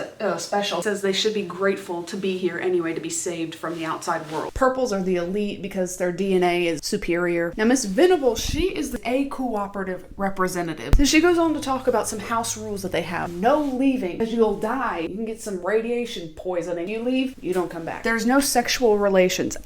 Keep your things to yourself. No copulation, please. The 2 that they saw on the way in were executed because they had sexual relations. Emily comes out. She's dressed in like this really ball gown purple. Timothy, he comes out. Timothy? What the f***? Why did I put Timothy? Is his name Timothy? I think halfway through my notes I started writing Thomas. Scratch that. Oh no! His name is Timothy. Me. I have a reason why I called him Thomas as well. Wait, you have to wait! You have to wait till I get there. He comes out of the shower. He's dressed in his purple suit. They go to their common area where they meet the rest of the Purples. Dinah Stevens. She's a talk show host. She paid her way to get in here. There's a character named Stu. Not print his picture off because he has I think like 2 lines. Andre is Dinah's son. Andre doesn't really like her all that much. He thinks that she's completely full of herself. And they eat dinner. They all sit at a table and they get served it looks like a tofu cube. Malcolm is like, this is all we get. This is our dinner. And then Dinah says it has all of our nutritional needs. It's not going to make you feel full, but you will live. Venable goes to explain that they have enough rations to last them a few years, but that's about it. A carrier pigeon ends up showing up with a message from the cooperative. Most of the other outposts have been overrun, fallen. Olympus has fallen. White House down. The only people that are left are the ones that are in the remaining outposts. Whoever's unfortunate to be on the outside that didn't die in the blast, which they're probably just growing a 3rd arm out of their neck at this point. Miss Mead, and she's like, we've detected some radiation spikes. We need to go ahead and search everyone. Malcolm is like, well, check these 2 because they're the new ones. Probably them. It's not them. And she checks Malcolm. He starts spiking. Miss Mead checks Stu. And Stu starts spiking. They take Malcolm and Stu to oh my god. That's it. Decontamination. And they start scrubbing, like raking at their back. Back over Malcolm after he's been scrubbed down raw. He's not spiking up anymore, so he gets to leave. Stu, however, is still beeping. Execute him. They go ahead and bah! Later on, Mead and Venable having a little meeting and they're talking about their punishments. They're a little sadistic. Like they're just making up punishments as they go along. Mead also says that ended up fixing the detector machine to read high levels for Stu because they need food. He was never contaminated. The next night, they're having a surprise soup or maybe a stew. Andre's eating the stew. He starts pulling out bones, like a finger bone, and he's like, oh my god, you put stew in the stew. So Miss Venable was like, no, it's not him. Dinah's trying to console Andre, saying that Miss Venable's eating the soup, and if it was stew in the stew, he'd be contaminated as far as they know. Then she'd be getting sick too. We know he wasn't. So Evie, on the other hand, she's like, delicious. There's also a song that's playing, the same song every day. Malcolm notices that the song has changed. They all take it as a sign. Cooperative, they're coming to get us. Oh my god, we're getting out of here.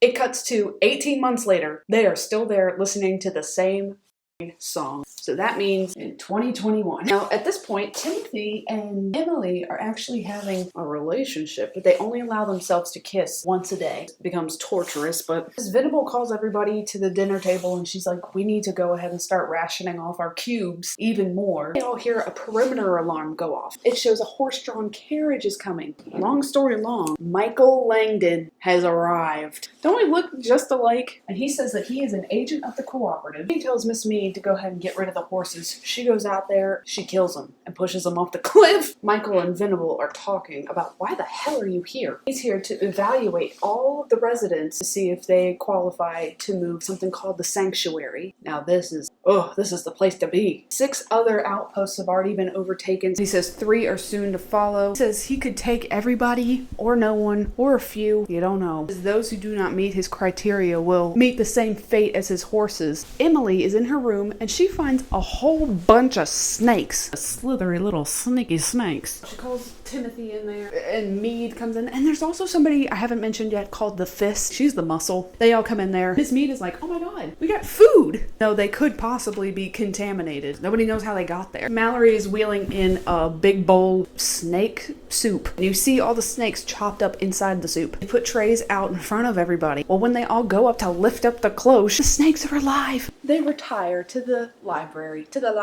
They meet Michael for the first time. It goes to explain that the other outposts in New York, West Virginia, Texas are all gone. That'll come into play later on. I said he's going to evaluate everybody, see if they pass his test. It's like, well, what are you testing for? Yes. And he also tells them that those who will not be chosen, he hands around a little pill and he says, just take this and you'll die. Kill yourself. Malcolm volunteering to go first. His grandma Evie is like, wow, what a suck up. At first you think, oh my god, he must really love his grandma because he went home and saved her and brought her to the outpost. Michael's asking very intrusive questions. What's your sexual orientation? Malcolm says, well, I'm gay, but I have had sex with a woman and I finished in case you need that for like procreation needs. And like, no.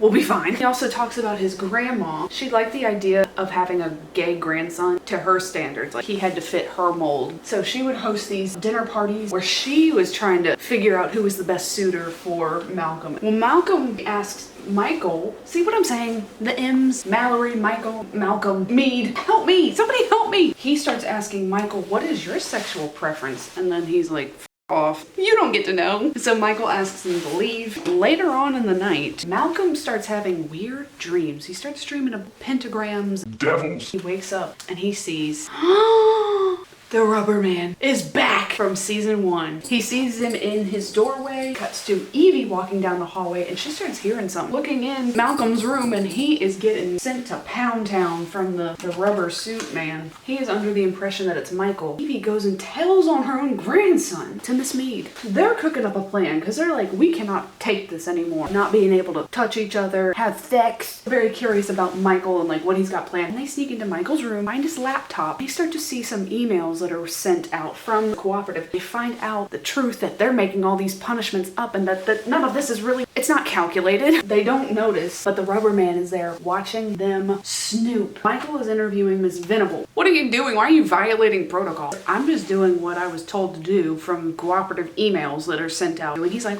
well, that's really funny because I wrote those emails and I don't remember saying anything like that. Then he pushes it a little further with Ms. Venable and he tells her to take off her shirt. She just goes, I will not. He ends up ripping it open and you see that she has severe scoliosis. Like her spine is fucked up. And that's why she uses the cane. And it causes her a lot of pain. She's like, well, did I pass my test? And he goes, no. And then Miss Mead comes in, she leaves, and then right outside of his room, they start talking about what Evie has told them about Malcolm and the Rubber Man. They suspect that it's Michael in the rubber suit. Michael is overhearing everything that they're plotting, planning their punishment for Mr. Malcolm. Malcolm is then chained up in some room by his hands and his legs, and he's being whipped, and Venable's trying to get answers out of him. Who's in the rubber suit? What were y'all doing? But she notices Malcolm is actually getting kind of turned on by this, and she's like, all right, that's enough. So they both leave, and then Michael comes in. Malcolm is like, don't worry, I didn't rat you out. He's like, what are you talking about? You know, when you came into my room the other night in the rubber suit. And he's like,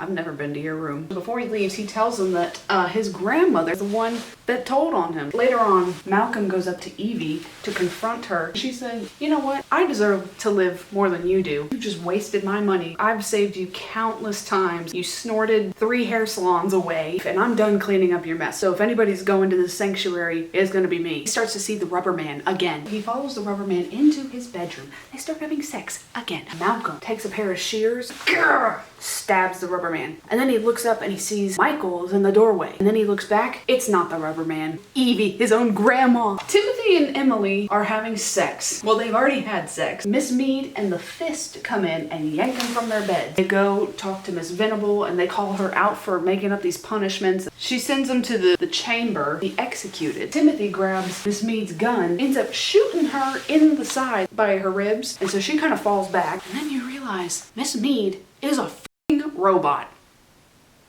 She's got some wires and it looks like milk. I don't know what it's supposed to be. She's got stuff coming out of the sides of her. Truthfully, this is why it was not over a 4 for me, because what the f***? Malcolm is worried that he screwed up his chances of going to the sanctuary, but Michael's actually like wanting people to take initiative. He spins the narrative a little bit and says that she died in her sleep.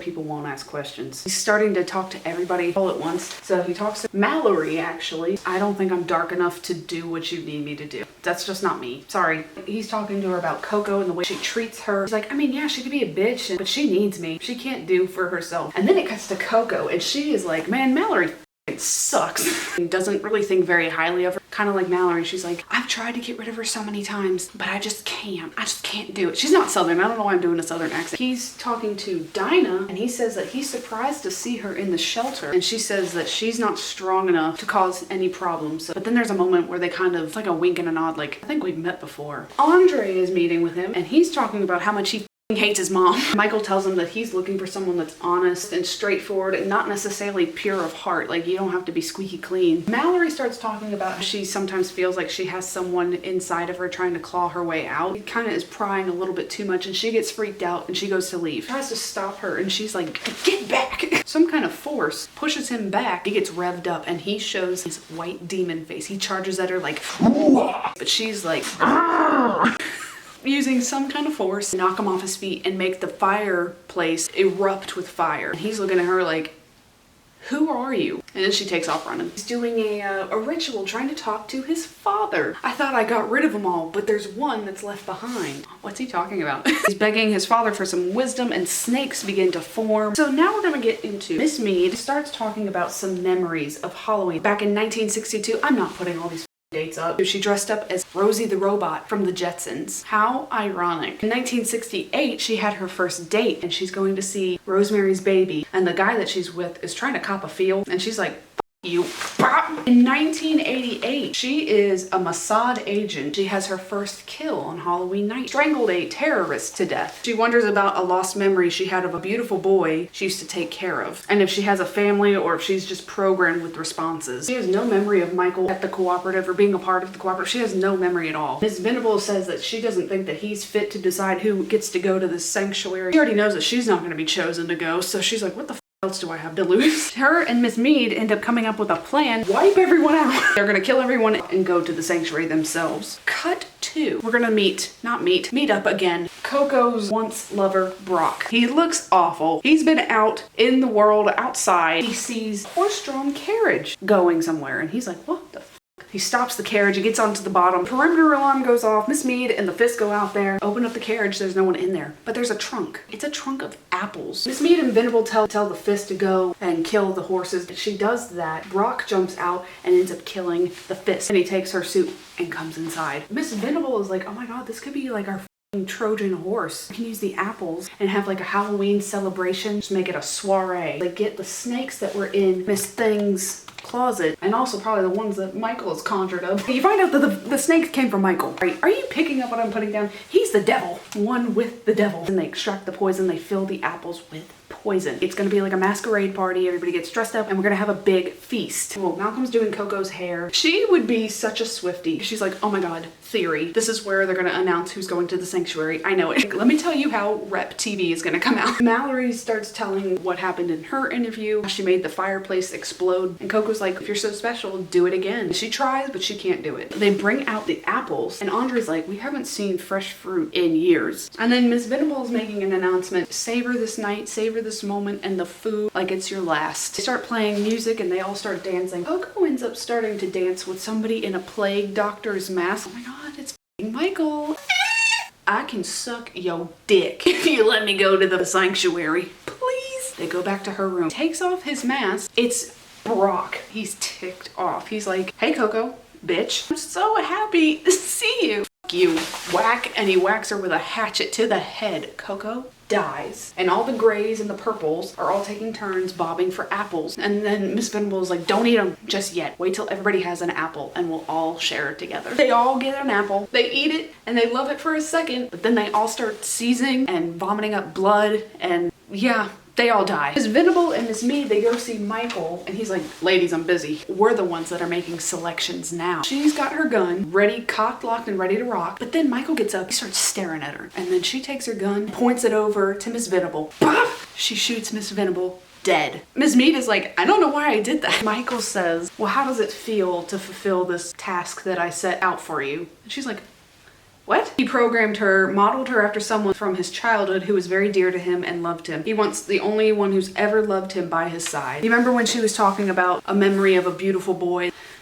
Yeah. Now, look, I know I'm not a Coven girl, but when this came up, I started screaming. Outside, see the gates open up, gray fog. 3 people come in, 3 hooded figures. Myrtle Snow, Cordelia Fox, and unfortunately, Madison Montgomery. They're back. Opens up the next episode. It's a throwback to before the apocalypse. Michael and Miss Mead are sitting in Miss Mead's kitchen. They're having lunch. Behind Miss Mead is a whole satanic ritual, and so they pray, amen, Satan. Well, what would you say? Would you say amen? Damn right, Satan. Oh my god, you're such a great cook. And she's like, yeah, how do you think I poisoned my first husband? This is just a memory that he's relaying back over here in 2021. It's just a memory that he's telling Miss Mead about what she means to him, how he always felt protected by her. He detects the Coven has returned, and so they go to the library. Mallory and Coco and Dinah, they have all woken up. Myrtle says, oh my god, to be risen from the dead and an identity spell all in the same and day. It's helping them to block out any memories of a past life that they may have had. Otherwise, Michael would have known about it. Dinah, she wakes up and she's like, I don't want any part of this. This is y'all's deal. Dinah, actually, she is the next voodoo queen. You remember we used to have a voodoo queen back in season 3, Marie Laveau? Well, since she got sent to hell, Dinah is now the new voodoo queen. Michael comes in and he's like, how can the world be saved when it's already been destroyed by me? He says, when everything's said and done, they're gonna wish that they were dead. Jump back here with me. 3 years before the apocalypse, in 2017, we are at the Hawthorne School for Boys. Outpost 3 is turned into. It's like Miss Robichaux's, but for boys, for warlocks. This is Behold. Yeah, his name is Behold. He's teaching some kind of jewels together, shards of glass in the shape of a jewel, something like that. He's just teaching a class. To his office, where he sees John Henry Moore. He's also smoking a cigarette, and he's like, I thought you gave up smoking. Well, you're gonna want to take it up once you see the video that I just saw. Baldwin. Basically, they're kind of like the council for the warlocks. Ariel Augustus. He's the chancellor of the school. And they watch this video. It's of a young Michael in a police interrogation, and he's talking to the policeman, and he's saying something like, I don't know how the knife got there. I don't know what happened with the knife. It just happened. The police officer is just berating him. Michael snaps, and he's like,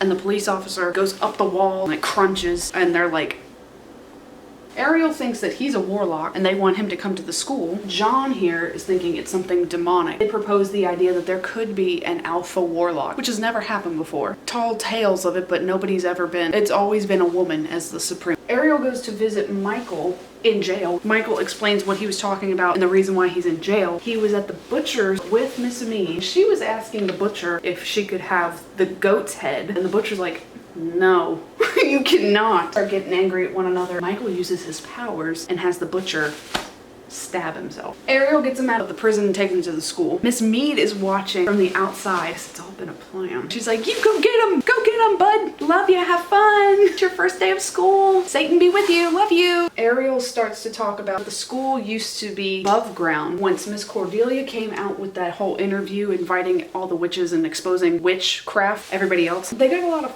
flack for it, and people tried to blow up the school. They did blow up the school, but then they moved it underground. After a month of Michael being at the school, he is excelling in every subject, every class, everything, tearing it up over there. All the instructors, they're all watching him, evaluating him. They want to see if he'll rank at a level 4, which nobody has ever done. They are all level 3. Level 4 would be on par with a supreme. They want him to try and test for the 7 wonders. They can't give it to him, but they want to go ahead and see how far his abilities go. They have him do something called scrying. If you've never heard of that, it's like, you've ever looked in a mirror? You can start seeing shape, face starts getting all twisted. It's maybe a little bit more complex than that, but that's basically the gist. Find a certain book in the library, point out its location, and he reaches in and he pulls out the book, and they're all like, oh my God. Mr. John is not impressed because he's like, he didn't do the task, because the task was locate the book, and he didn't do that. Then they go into teleportation, just move around the room. Now he's got like some weapons pointed at him and he's trying to avoid objects, and he does. He teleports everywhere. They tell him make it snow, and he does. He gets revved up and he's just like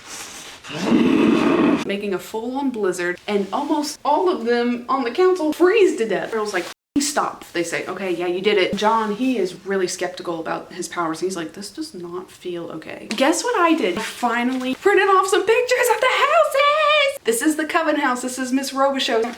Excuse you. Back over here at the Coven household. This is happening in 2017 still. Thaisa Farmiga. Zoe, she's back, and she is teaching a class, Change the Color of a Rose. And who's there? Miss Mallory. And Miss Cordelia comes up because Zoe has told Cordelia about her. Like, you need to come see this bitch. Because she changes the color from a white rose to a blue rose. That was the task. Like, what's so impressive about that? And Zoe's like, just shut the f up. Shut up. She makes the rose die, the petals fall, but then the petals fly away. They're turned into butterflies. Okay, Mallory, go ahead. Myrtle Snow, she comes into the room and she tells Zoe and Cordelia that they've gotten invited to the Hawthorne School. Ariel is basically wanting Cordelia to help give Michael 7 Wonders test. Ariel asked for Cordelia to administer the test, and she's like, no, it'll kill him. I've seen it happen before to one of her dear friends, Misty Day. Behold, criticizing Cordelia because he's like, oh, it's funny that you left the only black witch in your coven when she died at the Hotel Cortez. I didn't leave her. I tried. We get a flashback. I printed off another picture. We went to the Hotel Cortez when they learned about Queenie dying. So she goes back there, finds Queenie. Queenie's ghost is sitting there playing cards with James Mr. March. So they try and they try and they try to leave the hotel. Queenie's soul is stuck there. And Queenie just tells her, just go ahead and go. Oh, good Jesus. When did that happen? Hotel kills kids. 2015. So anyway, yeah, the timeline adds up. Cordelia is probably at the Cortez trying to get her Queenie out of there in 2015. I'm gonna use Mr. March as a reference. Michael's proven a point. He goes to the hotel. Queenie's like, don't even try it. I've already tried with Cordelia. It's not gonna work. He gets Queenie out of the hotel, brings her spirit back. Oh my God. Also, because at the time, Miss Madison is not back yet. This is back in 2017, remember? This is what I mean, you gotta keep up with me. Because remember, she died. She was strangled by Kyle. She's been in her own personal hell. She's been working at a retail shop. It's almost like Queenie working at the chicken shop, how there's like an endless line of customers at JCPenney's or something. He goes over to her. Queenie's there and she's like, what the f? What? He gets both of them out. Cordelia, Myrtle, and Zoe, they're all leaving. 3 of them come face to face. Michael, Madison, and Queenie. And then Cordelia passes out. She is passed out. She's having a little vision, having a moment, a premonition of the end of the world. Zombies that are eating her alive. She wakes up and she tells the council that Michael is going to do the 7 wonders and that if he passes, it's going to change everything. Myrtle's not happy. How dare you let a man take this test? Cordelia tells her about her vision that she saw and that if she doesn't let him take this test, that she is going to end up like her mother, sick and dying and dead. If you remember Fiona, she was getting sicker and sicker because a new Supreme was rising. That's what's happening to Cordelia. She's fading quick. Myrtle's like, well, maybe it's Mallory. Mallory is showing out, bringing things back from the dead. She's reversing time. If she could turn back time. He has shown extraordinary powers. We can't deny it. Coco going to Miss Robichaux's academy to meet with Cordelia with her father, and her father is a big donator of the school. Oh my God, my daughter just found out her powers. She's like, I'm a gluten detector. A piece of food that someone was about to eat. This person had celiac disease. She's like, I knew that there was gluten in that and it would kill them. Their bowels would explode or something. It's like, it's not that impressive. Mallory ends up meeting her and showing her around. Back over here at the boys' school, all the students are blessing Michael. Come on, King, do it for us. But John, he's still like, I don't want to be here. I really don't feel good about this at all. He leaves. He's going to New Orleans, but on his way there, he stops at a gas station. Miss Mead stops at the gas station. It's like, oh my God, my hands. My arthritis, can you help me pump this gas? I can't do it. She stabs him and then pours gasoline all over him and lights him on fire. Mr. John is dead. Miss Mead says that Ariel was the one that actually ratted out that John was leaving. Ariel is kind of showing his true colors. Michael takes his 7 wonders test. He passes all of them. So he gets to his last test. It's called Dissension. It's the one where you have to go to hell and come back. For this test, Cordelia says, I don't want you to go to your hell and come back. What I want you to do, bring back my friend Misty Day. You remember the biology class? She's still there. Ariel is ticked off because he's like, that's not how it goes. Those are not the rules. Michael ends up going and getting Misty Day. Ends up bringing her back. She's really freaked out by Michael. When Cordelia sees Misty, she's so excited, but then she starts getting a nosebleed. And then she's like, you are the next Supreme. Later on, Misty says, you should have left me in hell. They're like, what the why? I get the worst vibe from Michael and none of this is worth it. It's to give him the power of being supreme. But then Cordelia is like, I really only did the test so I could see how strong his powers were.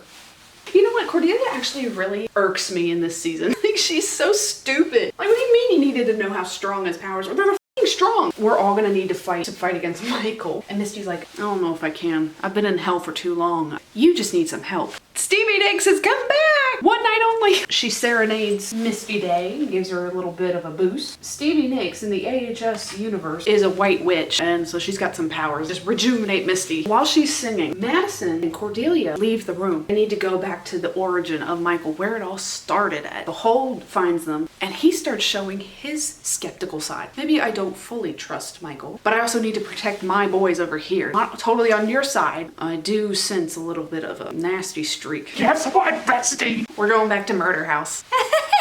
One of the best seasons of American Horror Story. Murder House. That is right. Behold and Madison pose themselves as a couple and they go and purchase the murder house. Like the coven owns it and nobody else is gonna move in there. Again, we're still over here. Say a little spell to open up the portal and let all the spirits walk free. And who's the first one to show herself? Miss Gladys, one of the 2 nurses that died in the house. She walks by. Larry, his 2 girls, the ones that burnt to death, you see them coming down the stairs. And then we see Ben Harmon and Tate Langdon. I don't know if I should have put Zoe right here because this is gonna get really confusing. Tate and Ben are having a therapy session. Tate is asking Ben, can you talk to Violet? Violet, great hair, Thaisa Formiga, because she won't talk to me. Why would she? You impregnated her mom, which killed her when she gave birth, tried to kill her dad. Oh, it was just a mess. Madison and Behold, they go into the room. Can you tell us anything about Michael? Tate is like, you better stop. You need to just leave this alone. And then he leaves. Madison and Behold are walking around the house and a little red ball comes out of the woodworks or something. I don't know. Mr. Beauregard charging at Madison, takes her down, and he's just wanting to play. She gets freaked out because she's like, what the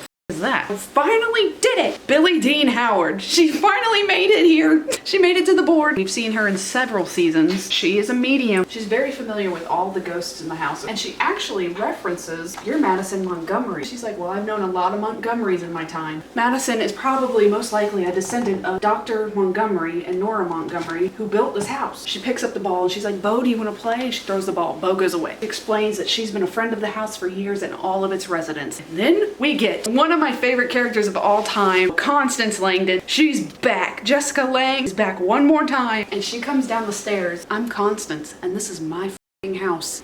What a bitch. Constance is like, I'm not gonna give you any answers until you do something for me. I need you to get rid of somebody. Moira, get her out of the house. She's like, I can't stand being in here with her. This is also where you realize Constance has died. We'll talk about that in a second. Get rid of Moira for me and I'll tell you what you want to know about Michael. So Behold is digging up the gazebo in the backyard and digs up some bones. Pulls out a skull and he gives it to Madison and she's like, the vibe doesn't match. So something like that. It's probably most likely Hayden because she was buried in the backyard. Get Moira's bones, bring them to her. Where would you like to be buried at? And she's like, there's only one place I want to go.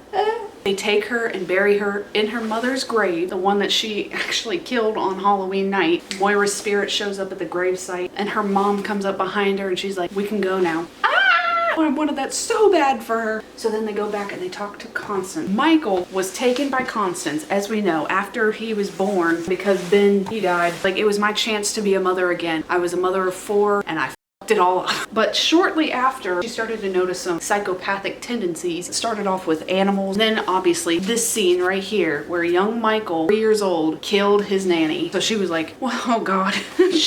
Constance ends up talking about how every time that Michael would kill something or someone, she started planting a rose bush out in the backyard. It got so out of hand, planting so many rose bushes. It used to be her favorite flower and her favorite scent. She got so sick of the smell of roses, which I talked about it a little bit in the first video. They never mentioned her 4th child, and I was like, I think that she might have had one named Rose. It's talked about here. She did have a daughter. I find it ironic that she planted all those rose bushes and her daughter's name is Rose. Well, shortly after this incident happened, he went into his room one day. He had aged a decade overnight. He's like a full 13-year-old, 14-year-old boy, a young man. This all happened again. Oh, shit. Happened in 2015. She calls a priest, then she goes into his room. He's just sitting there playing his Xbox, and the priest is laying at the foot of the bed, killed. He's dead. And Constance is like, I can't do this. So she goes over to Murder House. She takes all these pills, ODs, and kills herself. She says, you know, woke up and I saw all 3 of my kids except for Addie. Remember, Addie did not die on the property, so she's not in the house. She saw Tate, Bo, and her 3rd child, which is standing in the back, which we can assume is Rose, got her eyes gouged out, and they don't talk about it. I saw some theories. Constance talked about all of her children were born with a deformity except for one. And that was Tate, but he turned out to be a psychopath. So people are saying Rose was born without eyes. I don't know. Or maybe they got gouged out in some kind of accident. So now Madison and Behold are talking to Ben, talking about how he doesn't talk to Vivian anymore. And they also ask about Michael. Michael came over to the house after Constance had killed herself, obviously upset. God, she killed herself because of me. He starts talking to Michael, a kind of a father figure towards him. Michael ends up meeting Tate. He does not like Michael. It's like he's seen the error of his ways almost. Resents anything to do with the past and what he's done to the Harmon family. Just stay away from me. Don't come near me. I don't want to talk to you. You're not my son. Ben says that after that day, Michael got really dark. And there's a new family that's moving into the house. Michael ends up killing both of them, erasing their souls. It shows their spirits standing up, looking around like, what the f just happened? And Ben is, why did you do that? He just erases their souls completely. So they're just gone. They're not, like, their spirit isn't even in the house. And Ben says that he stopped seeing him after that. And then we get Vivian. She shows herself. The reason I stayed away from you and I didn't want to talk to you was because I didn't like the fact that you talked to Michael. Now I realize you didn't really have much of a choice, which he absolutely had a choice, but references a passage from the book of Revelation actually told to her by the nurse that did her ultrasound about the beast of the sea, or beast from the sea. Also, Vivian says that Ben is not his father and Tate is not his father. He was born, whatever the evil was in the house is his father, born from the devil. Vivian also talks about one night there was a group of people that showed up to the door. They come in, they're dressed in cloaks. Miss Me, not a robot at this point, the Church of Satan founder Anton LaVey, portrayed in the AHS world, so just take it with a grain of salt. I don't think the Church of Satan was actually really happy with this portrayal. I don't know why that makes me laugh, but they were like, that is not him. Another cardinal, which was actually Naomi Grossman Pepper. There's no character like connection at all, but her name is Samantha Crow. They had just kidnapped a girl and they're bringing her to the house because they're like, Bud, you are the Antichrist and we're gonna have a human sacrifice if you're down. And he's like, yeah, I guess. Anton, he cuts out the girl's heart while she's still alive. Michael eats it, and then you see a shadow form behind him, his father, mayhaps. And it's like, oh God. Oh devil, I mean, excuse me. Vivian goes to Michael when he's asleep. She's gonna go kill him. He's awake, he knows. And he sets her ablaze. He sets her on fire. Her soul's about to be gone, kaput. But then Tate comes in and saves her. But Vivian tells him that Michael is the Antichrist and he will be bringing on the apocalypse. But Madison can hear Violet sniffling over in the corner, crying over Tate. Madison lets her know that Tate actually saved her mom. Violet calls out to Tate and they mend fences and they're back together again. And you see them in the window like holding each other and it's actually kind of cute. Dinah, she's performing voodoo. A woman called her because her husband was cheating on her, and so she ends up cutting out the adulterer, her heart, putting it in a blender. The woman who called for Dinah puts her toenails in the blender and they're making up a potion to go give her husband so that he will never cheat ever again. When she leaves the house, Cordelia finds her and she's like, I need to get in touch with Papa Legba, the scariest motherfucker in this whole series. Dinah's like, I'll help you for $100,000. We'll get to that in a second, but there is another thing happening. We have another actress, Bubbles McGee. This is not Evie, the same actress playing two different characters. She is on the set one of her movies called A Christmas to Dismember. Actually a nod to the actress that plays the actress, Joan Collins. Of her episodes of Tales from the Crypt was the same premise. This could be a callback to Asylum. Her character is killing her husband, a Santa Claus killer, like a Lee Emerson from Asylum. He comes in, he actually ends up killing her. Anyway, they cut on the scene. Madison goes up to Bubbles and she's like, girly, we need help. She ends up having a dinner, Myrtle and Madison, and they talk about how basically everything I just told you. We'll have a dinner, two of the members of the council, and I need you to read their mind because Miss Bubbles McGee can read minds about what's in store for Michael because they have to know something. They end up going to the dinner. Yeah, she's reading both of their minds. I can't wait for all these bitches to die. All the witches of the world. I can't wait for them to be gone. Ariel is just saying, like, I can't believe nobody's asked about John. So that's how they find out that John is dead. Well, they ask them, where's Michael at? And they say, oh, he's out in the wilderness. So back to Dinah, the whole Papa Legba thing. Dinah has told her, do not make any promises you can't deliver. It's Papa Legba summoned. He says, I need you to open up the gates of the underworld so we can lead Michael in there and get him trapped down there. Okay, please? He says, fine, we could do that. I need a form of payment. All of your girls, I want their souls. And she's like, no. And then Nan, she walks out from behind Papa Legba. Cordelia's like, oh my God, girl, where have you been? And she's like, I've been in hell, loving it. She starts telling Cordelia, I really would love to see my friends again. But Cordelia says no. They leave. This is where, again, another stupid moment for Cordelia, begging Dinah, what else can I use as payment? No, you get one chance at this and you didn't take it. So you just condemned all of your girls to die and 6 billion people all over the world to die. So thanks a lot, Cordelia.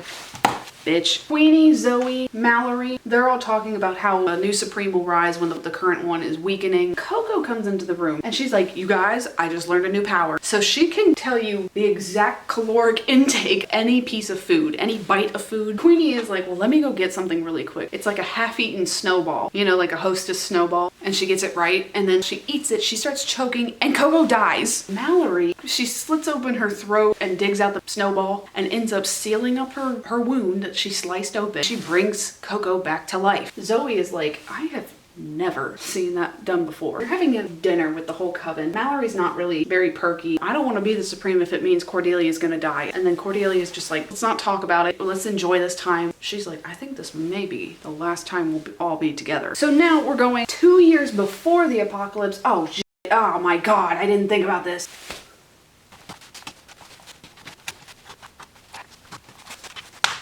I literally forgot we had to talk about this year. 2018 is when Cordelia brought Myrtle back from the dead. Remember she was burned at the stake? You know, the whole Balenciaga! And she had strict instructions for Cordelia not to bring her back. Again, stupid moment, brings her back. And she's like, I know something bad is going to happen and I need your help. This is where it gets confusing to me because it said 2 years before the apocalypse, okay? So that would be 2018. I don't get it, but it's like it doesn't make sense because everything that we just talked about happened in 2017. Unless I'm getting it wrong.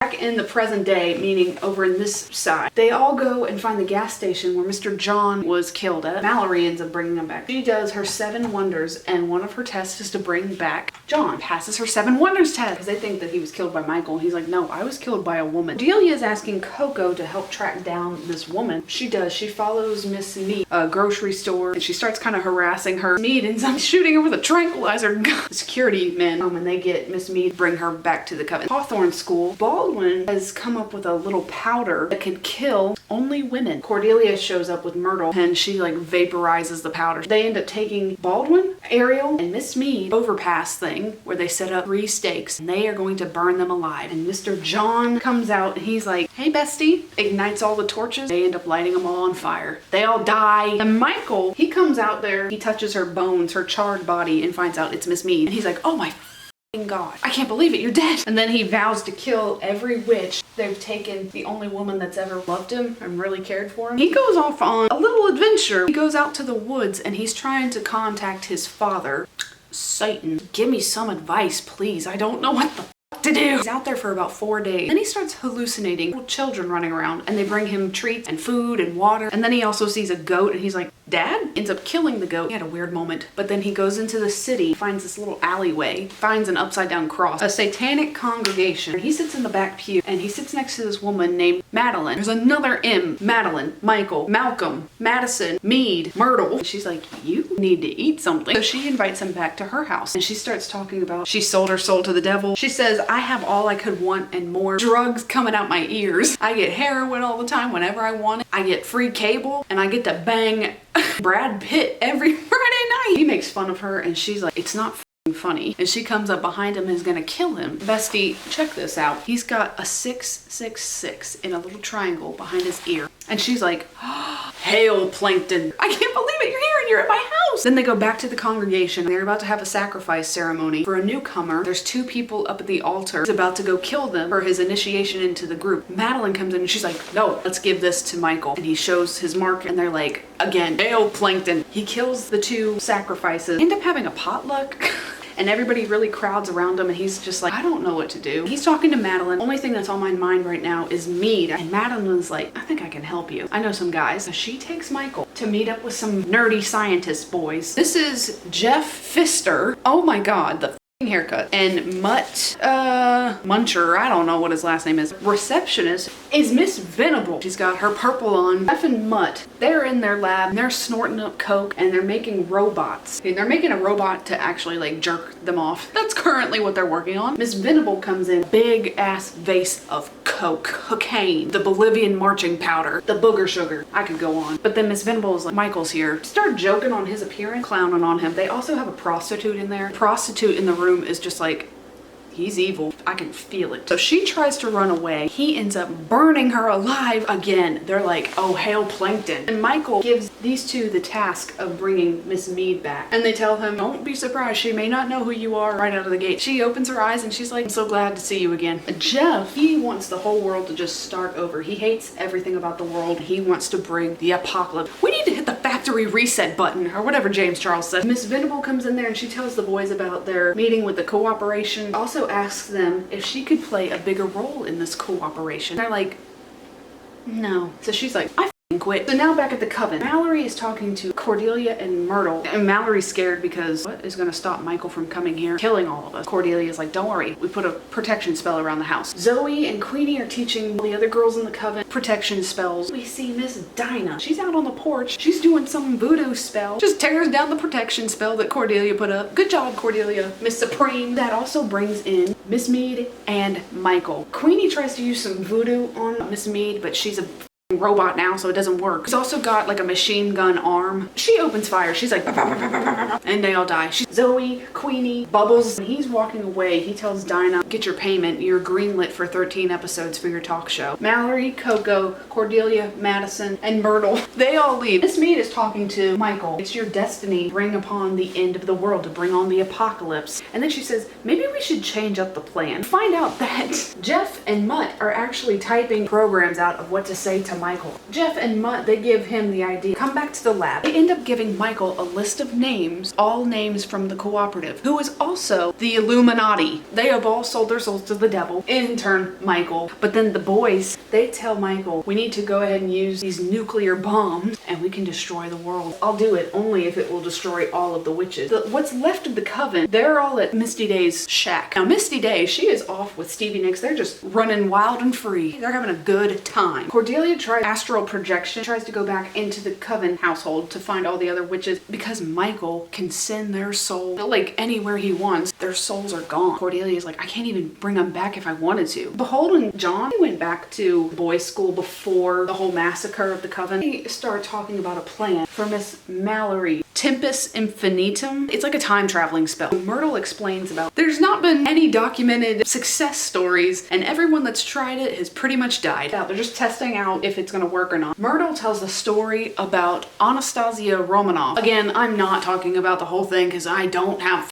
time. The whole Romanov family was killed in their own palace. They all died. So, but in this story, Myrtle is saying, do you say Anastasia or Anastasia? I feel like if I say Anastasia, I think of 50 Shades of Grey. If I say Anastasia, I think of Anastasia Beverly Hills. She heard voices out in the hallway. Her father was talking to some of the guards. "You all need to go down to the basement." Anastasia starts putting up a protection spell around her family as she's not strong enough to do it. Myrtle is telling her, go back and help Anastasia with the protection spell. So she does that. They're in the basement and they're holding hands and the guards are shooting. Bullets aren't hitting. For a split second, Mallory lets go of her hand and they break the connection and then they all die. But she comes back and her eyes are bleeding. Cordelia and Myrtle are out on the porch. Mallory is never going to be ready while I'm still alive. Go ahead and enact the sacred taking. The Supreme gives up her life for the next Supreme to rise. It's a suicide. And then Myrtle's like, "No, we just need more time. You don't need to do all that." Her and Myrtle go back to the Hawthorne school. So they want to talk to John. There's no one in there. They go into the main room and they see body parts in a pentagram. And behold, John are in the middle of it. They're dead. Miss Venable, she's packing up her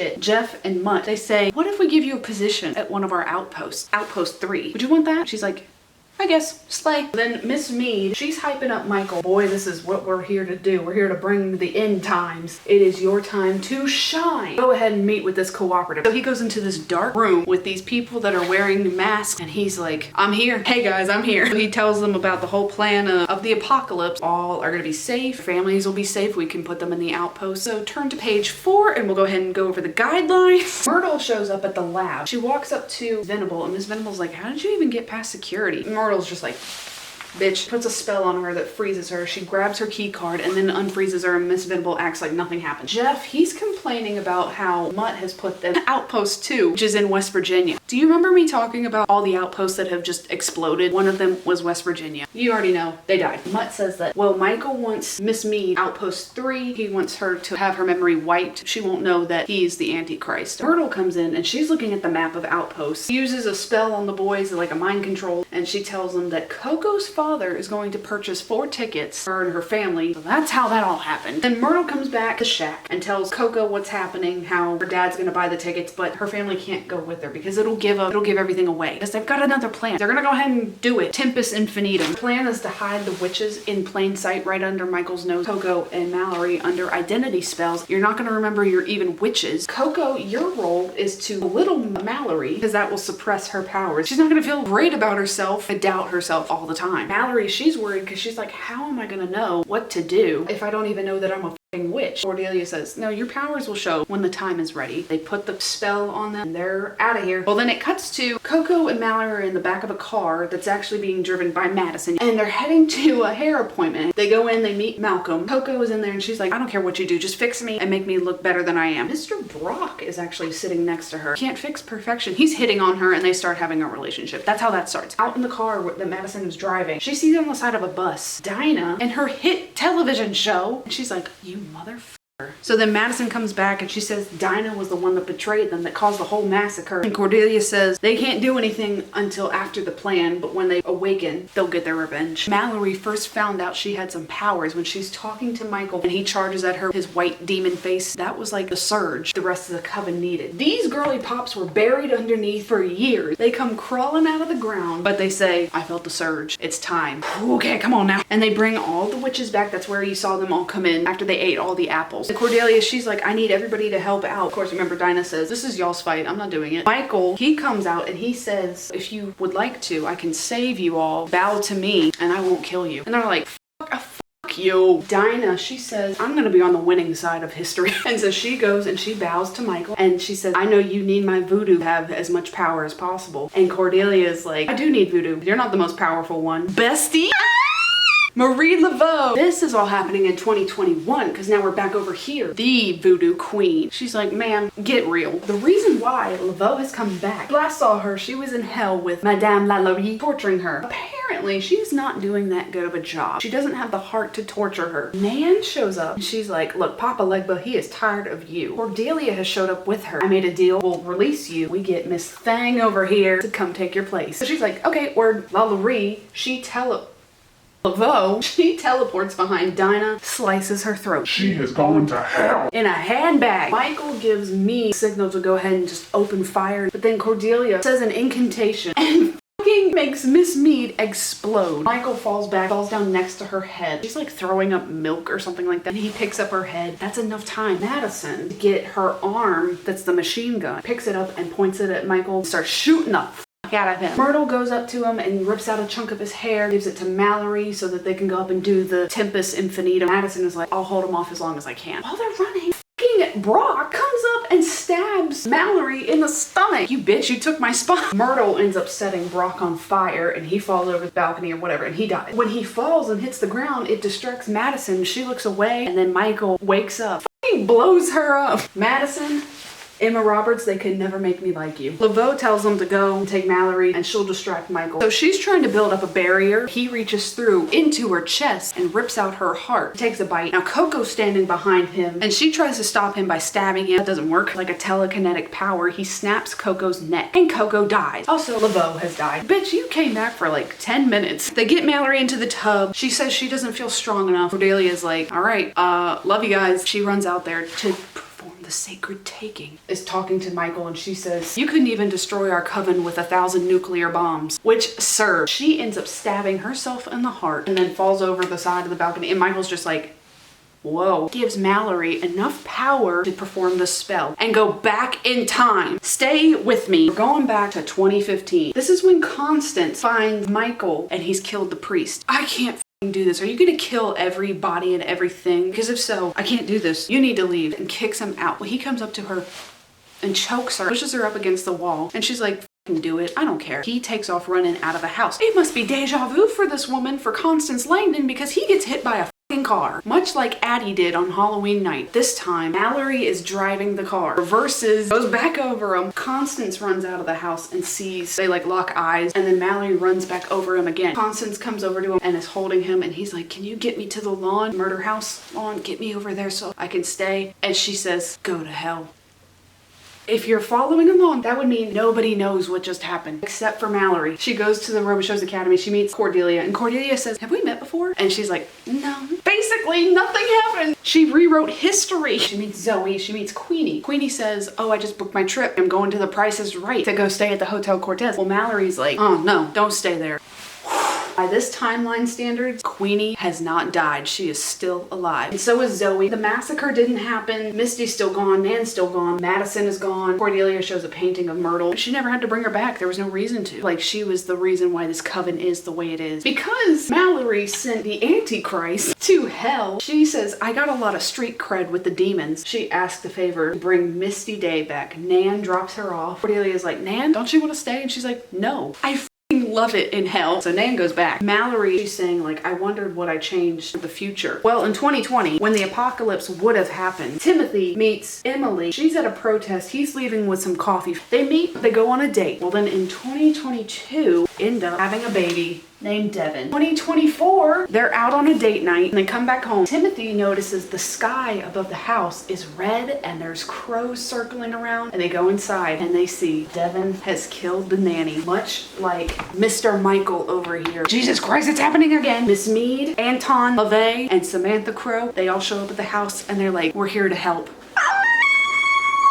And then it ends, it's over. So I was trying to find out ways that each season was connected. So Murder House, it's obvious. We get to Asylum. And at first I was like, man, what kind of connections are made from Asylum? There's a couple connections and then there's a lot more theories. Do you remember when Dr. Arden was talking about his experiments and why he was doing the experiment? He said that the Russians had nuclear bombs they could release at any second. And he wanted to build an immune booster and outlive the nuclear bombs. There's a connection there that way. Mary Eunice, Sister Mary Eunice, was possessed by the devil himself, and she worked very close to Dr. Arden, so she would have had, if you want to get that deep with it, the devil himself could have told Michael inadvertently somehow. Anyway, whatever. Coven is pretty obvious. Freak Show is the only one that I could not find a very clear connection. The only thing in the first scene where we see Behold, he makes a joke about Neil Patrick Harris and card tricks and magic. In Freak Show, Neil Patrick Harris played the magician. That's the only thing I could find that it could be connected through Asylum. Freak Show and Asylum, they're like this. And then Hotel, you know, Queenie leaving the hotel, that's the reference. Now Roanoke, the only thing I could find, if I can find the episode, I'll put it in, but they do reference the blood moon. That's the only thing I could find. Now Cult, I was having an issue finding one for Cult too. The only connection I can find through Cult was Cult, they talk about the Manson killings. They went into Roman Polowski's house, was the director of Rosemary's Baby. Rosemary's Baby is the movie Miss Mead went and saw on her first date. That is the only connection I could make. So now we're gonna get into some theories. I only have a couple. Somebody said Emily could be Lee Harris from Roanoke. That could be her daughter. Lee had her first daughter that was lost. It was just assumed that she died. They just stopped looking for her. So the reason why I said Thomas, people are thinking these two are actually brother and sister. Do you remember Asylum when Kit fathered two different children? One was named Thomas. Kit, who had some kind of special connection to the aliens that were protecting him. Both Alma and Grace were impregnated by the aliens and given two children. So some people are saying it might be them. The timeline could be weird. Some people are saying that Mallory could represent second coming of Christ. Michael represents the Antichrist. And then our last connection, and this could be a stretch, didn't talk about it in Asylum because it didn't really add too much to the story, but there was a little girl, her name was Jenny. She went to the asylum because her mom said that she had killed a whole bunch of people. She ended up killing her whole family, supposedly because the devil told her to do it. Mary Eunice. And so some people were saying Miss Mead could be Jenny. You take the ball and run with it. I don't know. So after all that, I think my 3.9, it still stands. Oh, so Andre's alive, Stu is alive, everybody would be alive, except for Dinah. Right? No, Dinah would still be alive, and then Laveau would still be back in her hell. And then that would mean me, oh, Jesus Christ, I just realized. Oh no, Moira would be back at the house. Does it count if she's already dead? Oh, I just bummed myself out. I'm gonna be honest with you too. This is where I think a lot of people fell off on American Horror Story, and I don't blame them. The last 4 seasons, well, you be the judge. But I'll see you. We're gonna get into season 9. Can you believe that? I'll see you in a sec. It's time. Hey sweaties, welcome to the 80s, baby. It's time to go back to the 80s, girlfriend. Day of Flashdance, Back to the Future, Aquanet. Who's ever heard of the ozone layer? Not me. That doesn't exist yet. You're going to get into season 9 of American Horror Story 1984.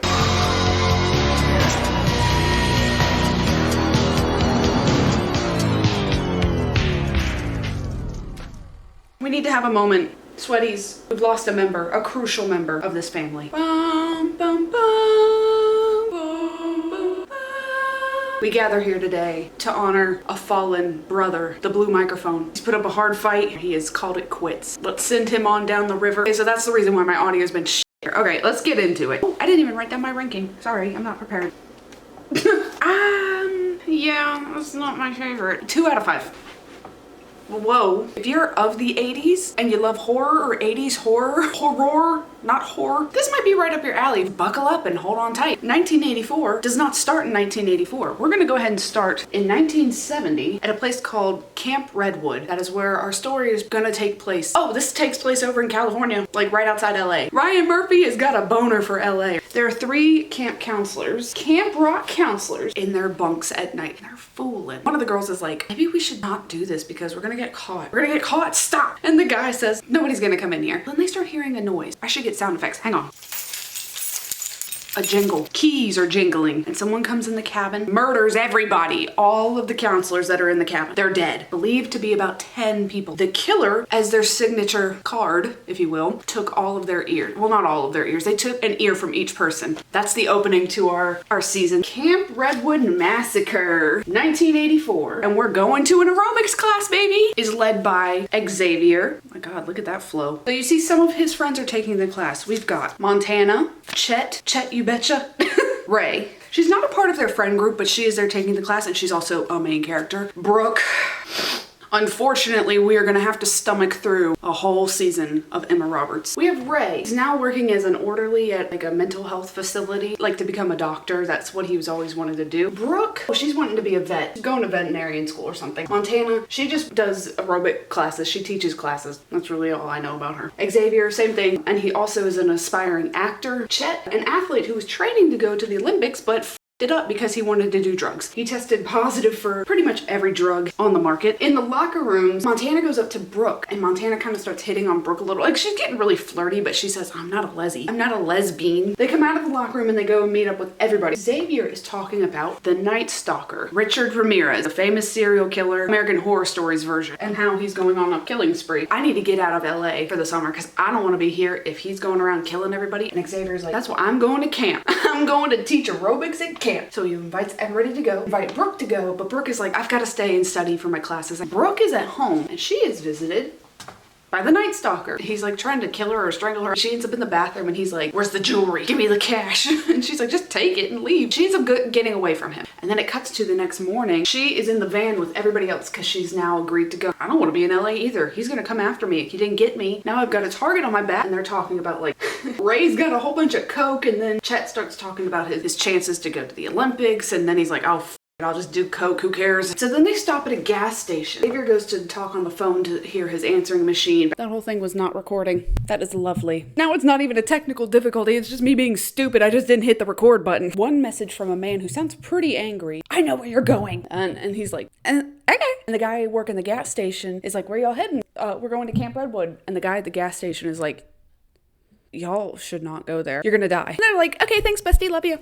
While they're driving, hitting the bong a little bit, Brooke from the back seat is like, oh my God, look out. Xavier is skirting the van and he hits. His name's Jonas. Go and check and make sure he's alive. I don't know where I'm at. Who are you people? Xavier's already on the defense because he's like, we didn't do anything wrong. What do you mean? It wasn't me. Why are you all looking at me? Oh, he's got some old cuts on his hand. What is this from? Xavier's like, yep, couldn't have been me. We didn't hit him. Right, everybody? We did not hit, not you. We didn't hit him. But we'll take him to camp with us and then we can get him some help. When they get to camp, they meet the owner, one that's trying to reopen it, Margaret. Look at that hair. That hair looks good there. Gee. They also meet Nurse Rita. They bring Jonas in to see Rita. Then Margaret's like, I'm gonna take you all on a tour now. Come with me. I'll show you around the camp. Letting them know what the lay of the land is or like how things are gonna run. She is extremely conservative. She is a Bible thumping, Jesus loving, kumbaya singing Jesus girl. They also meet Birdie. She's the current cook and she was also the cook back in 1970. Margaret goes to explain that she was married when her husband died. She got a big chunk of change, so that's how she was able to reopen the camp. But later on, they're having a campfire. All the counselors, all the new counselors, and Rita goes into explaining the night the massacre happened. 10 people were killed. Well, that's not true. Margaret comes up and she says, only 9 were killed. And they're like, how do you know? And she goes, oh, excuse me. Pretend I don't have an ear. Margaret was there the night of the massacre. It was carried out by somebody, Benjamin Richter, who also goes by the name of Mr. Jingles. But they say that he was a Vietnam vet discharged because he would kill people. He would actually take an ear from them and keep it. Don't know why. I don't know. Don't ask. I don't know. The maintenance man at the camp, what's her face? Margaret goes on to say that he just lost his mind and killed everybody. The only way she survived was because I was laying there and I saw this ball of light and I just focused on it. I thought it was Jesus Christ watching over me. Stayed as still as possible as he cut my ear off. And then he left and I was still alive. So she accredits it to Jesus. And then she was the star witness and put him away in Red Meadows Asylum. He's been there for 14 years. After she tells the story, she tells everybody like, okay, no more talk of this. We got kids coming. I don't want to scare them. Let's all get ready and go to bed because we got a big day tomorrow. It cuts to Jonas in the infirmary and it shows his ear is missing. He's a ghost. When they're all settling down in their cabin, Brooke goes to check on him. She sees that he's just kind of wandering around, kind of aimlessly. He says,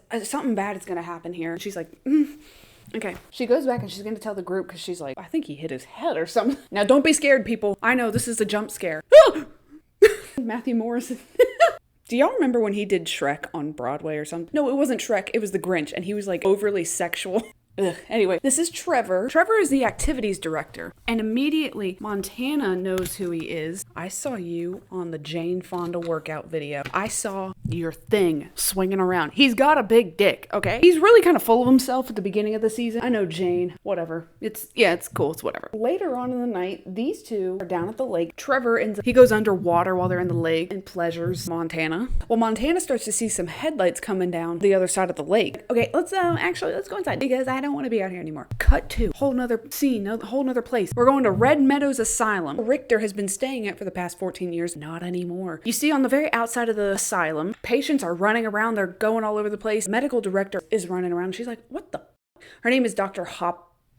Dr. Hopple's running around. She's like, what is going on? Richter got out. He got out and he let everybody else out. I don't know what he did, but he hit one button and everybody got to leave. And they say, well, where is he? And they're like, yeah, we don't know. And then they go in his cell. He's killed another guard that went to check on him. Towels or sheets or something around his neck, actually tied it around his waist and then made it look like he had hung himself in his cell, but he didn't. The guard comes in and kills him, takes the guard's keys, opens up all the cells, lets everybody out, and then he is out of there. Well, Dr. Hopple goes into his cell to look at the evidence. She sees on his mattress a little flyer for Camp Redwood reopening. And she's like, damn it! It shows Richter at the same gas station. The station attendant is working on a car. He's underneath of it. He hears somebody coming in and he's like, hang on, I'll be out there in a second. The car that he's working on, the jack gets taken out and it crushes the man and he dies. Richter takes the man's keys to his truck and drives the truck to the camp. Everybody's in their cabin and they're sitting down watching the opening ceremonies of the Olympics. Well, Chet is getting annoyed because he's like, I should be there. And then Ray and him kind of start going back and forth and he throws an empty can at him and it slices Ray's hand open. So he goes and cleans his hand off. Brooke follows Ray. I'll go get stuff from the infirmary. She runs to the infirmary. She sees Jonas is hung up through his back on the back of the door and she's like, ha, ha, ha. So when she starts running out of the infirmary to get back to the cabin, Mr. Jingles is running after her. It's the total 80s movie where you're just like, girl, run! Why do you have to be an idiot? Like, why are we doing this? Trips and falls and gets all muddied up and blah, blah, blah. But she makes it back to the cabin and she runs in there like a bat out of hell. Mr. Jingles is back. And also the guy in the infirmary, he's dead. And they're like,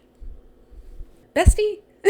Hold my hand while I tell you this. Margaret comes in there and she's like, what the happened to you? She's like, go clean up. Brooke says that she can hear the payphone ringing. So she goes out there. She picks up the phone.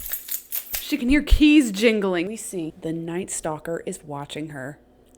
Dr. Hopple goes to the camp to warn Margaret that Richter is out and he is coming here. But Margaret looks completely unfazed by this. Well, I have a gun. I'll be all right. When Dr. Hopple is driving back, her tires start acting all phooey. Well, her tires have been slashed. By who? The man, the myth, the legend. He gets her out of the car. He kills her. And then, of course, he takes her ear. Brooke is also hearing about the murder at the gas station. And she says that the Night Stalker, they think it's the Night Stalker. She's like, oh my God, he's getting closer. He's on his way here. And Montana's like, girl, just take a Xanax. Be quiet. Margaret comes in and tells boys need to take a shower and everybody needs to get ready and go to bed. Then Montana and Brooke are just sitting down talking. This is where Brooke reveals she's got some demons in her closet. Because Montana's telling her, you can't just assume that everybody's out to get you. Well, when you've had a life like mine. In 1983, Miss Brookie, she is having a wedding. She's getting married to a high school sweetheart named Joey. She gets up to the altar and while they're reading the vows, the soon-to-be husband, he looks like...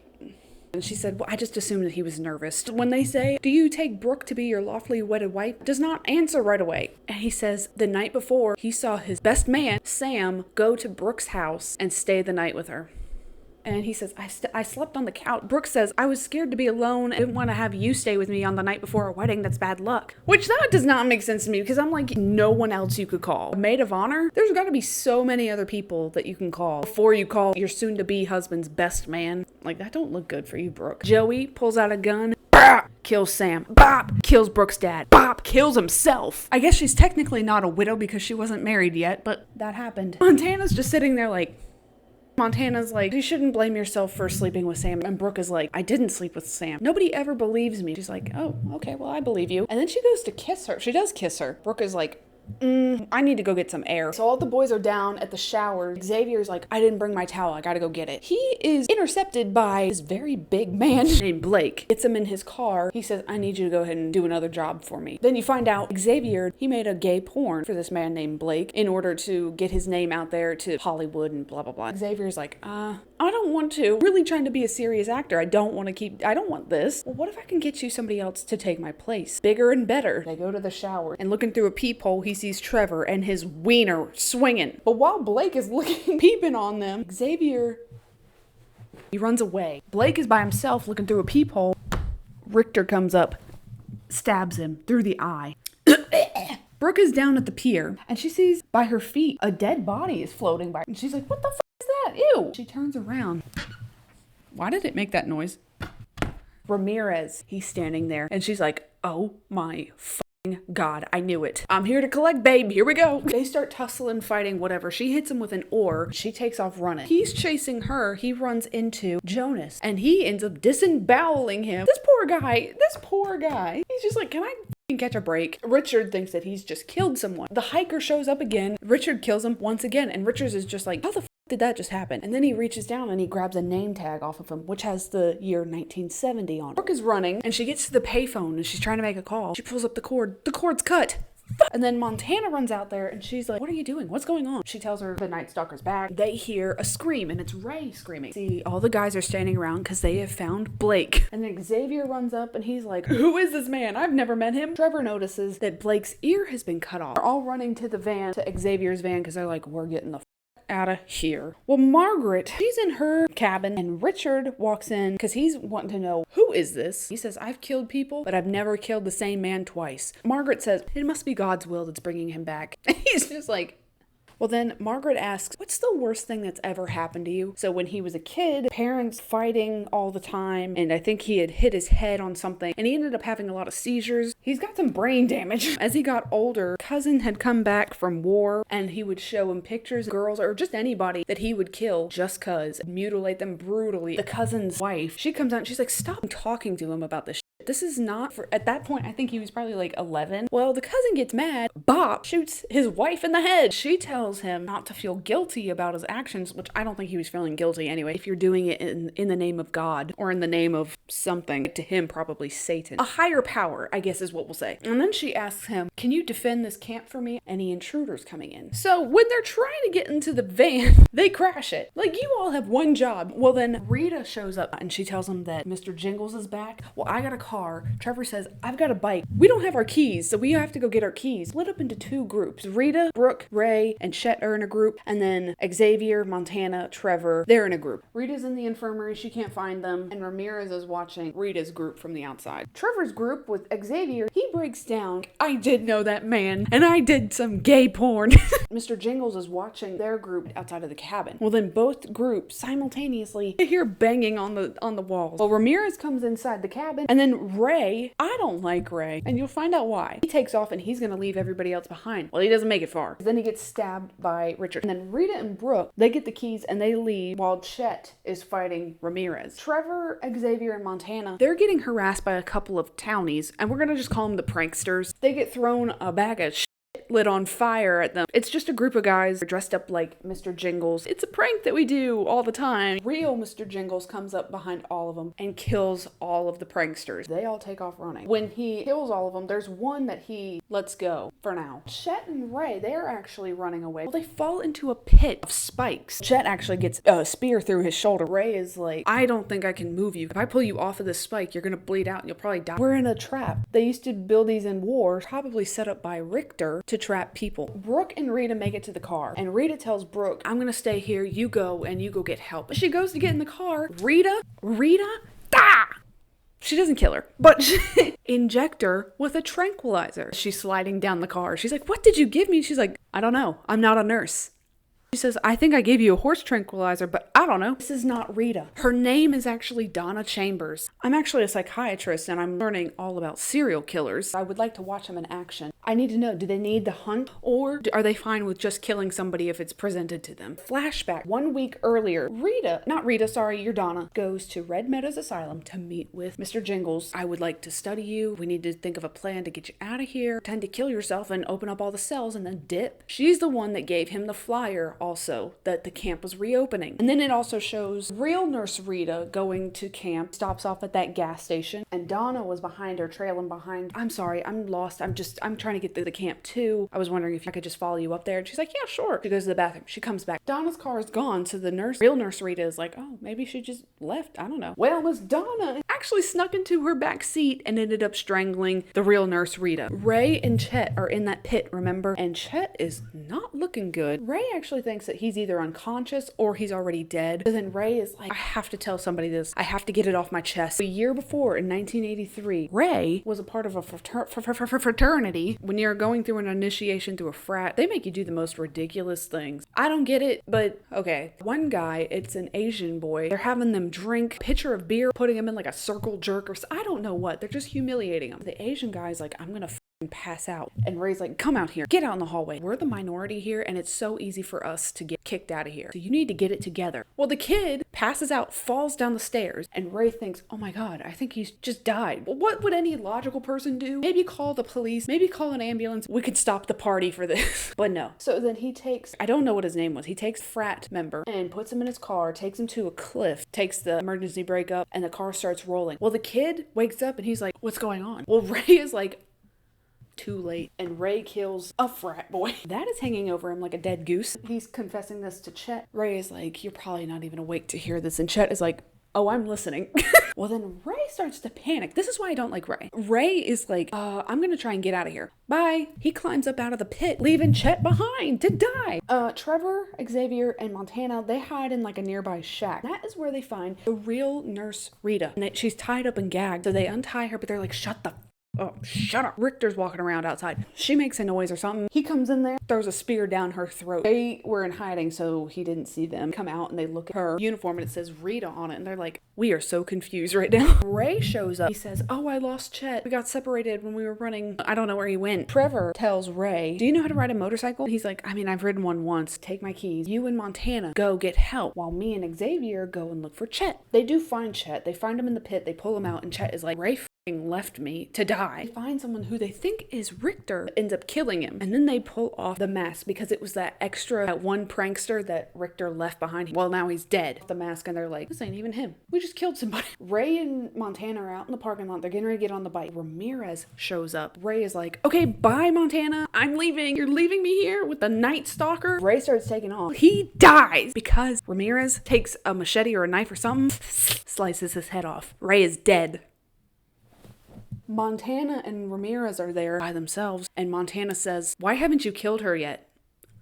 What? We're having a flashback. Montana is in the process of teaching an aerobics class. Oh my God. I haven't even been recording for an hour and I'm already fucking up. Using the music of Billy Idol. They're listening to Rebel Yell. Juiced up, okay? Richard is on the outside of the studio watching. He is getting turned on. Billy Idol is my life. Goes into the studio. Montana stops what she's doing and start talking back and forth. She names the knife that he had. He's getting kind of a little boner for her. Well, one of the students like, can we turn this off and turn on like Madonna, please? She says, no.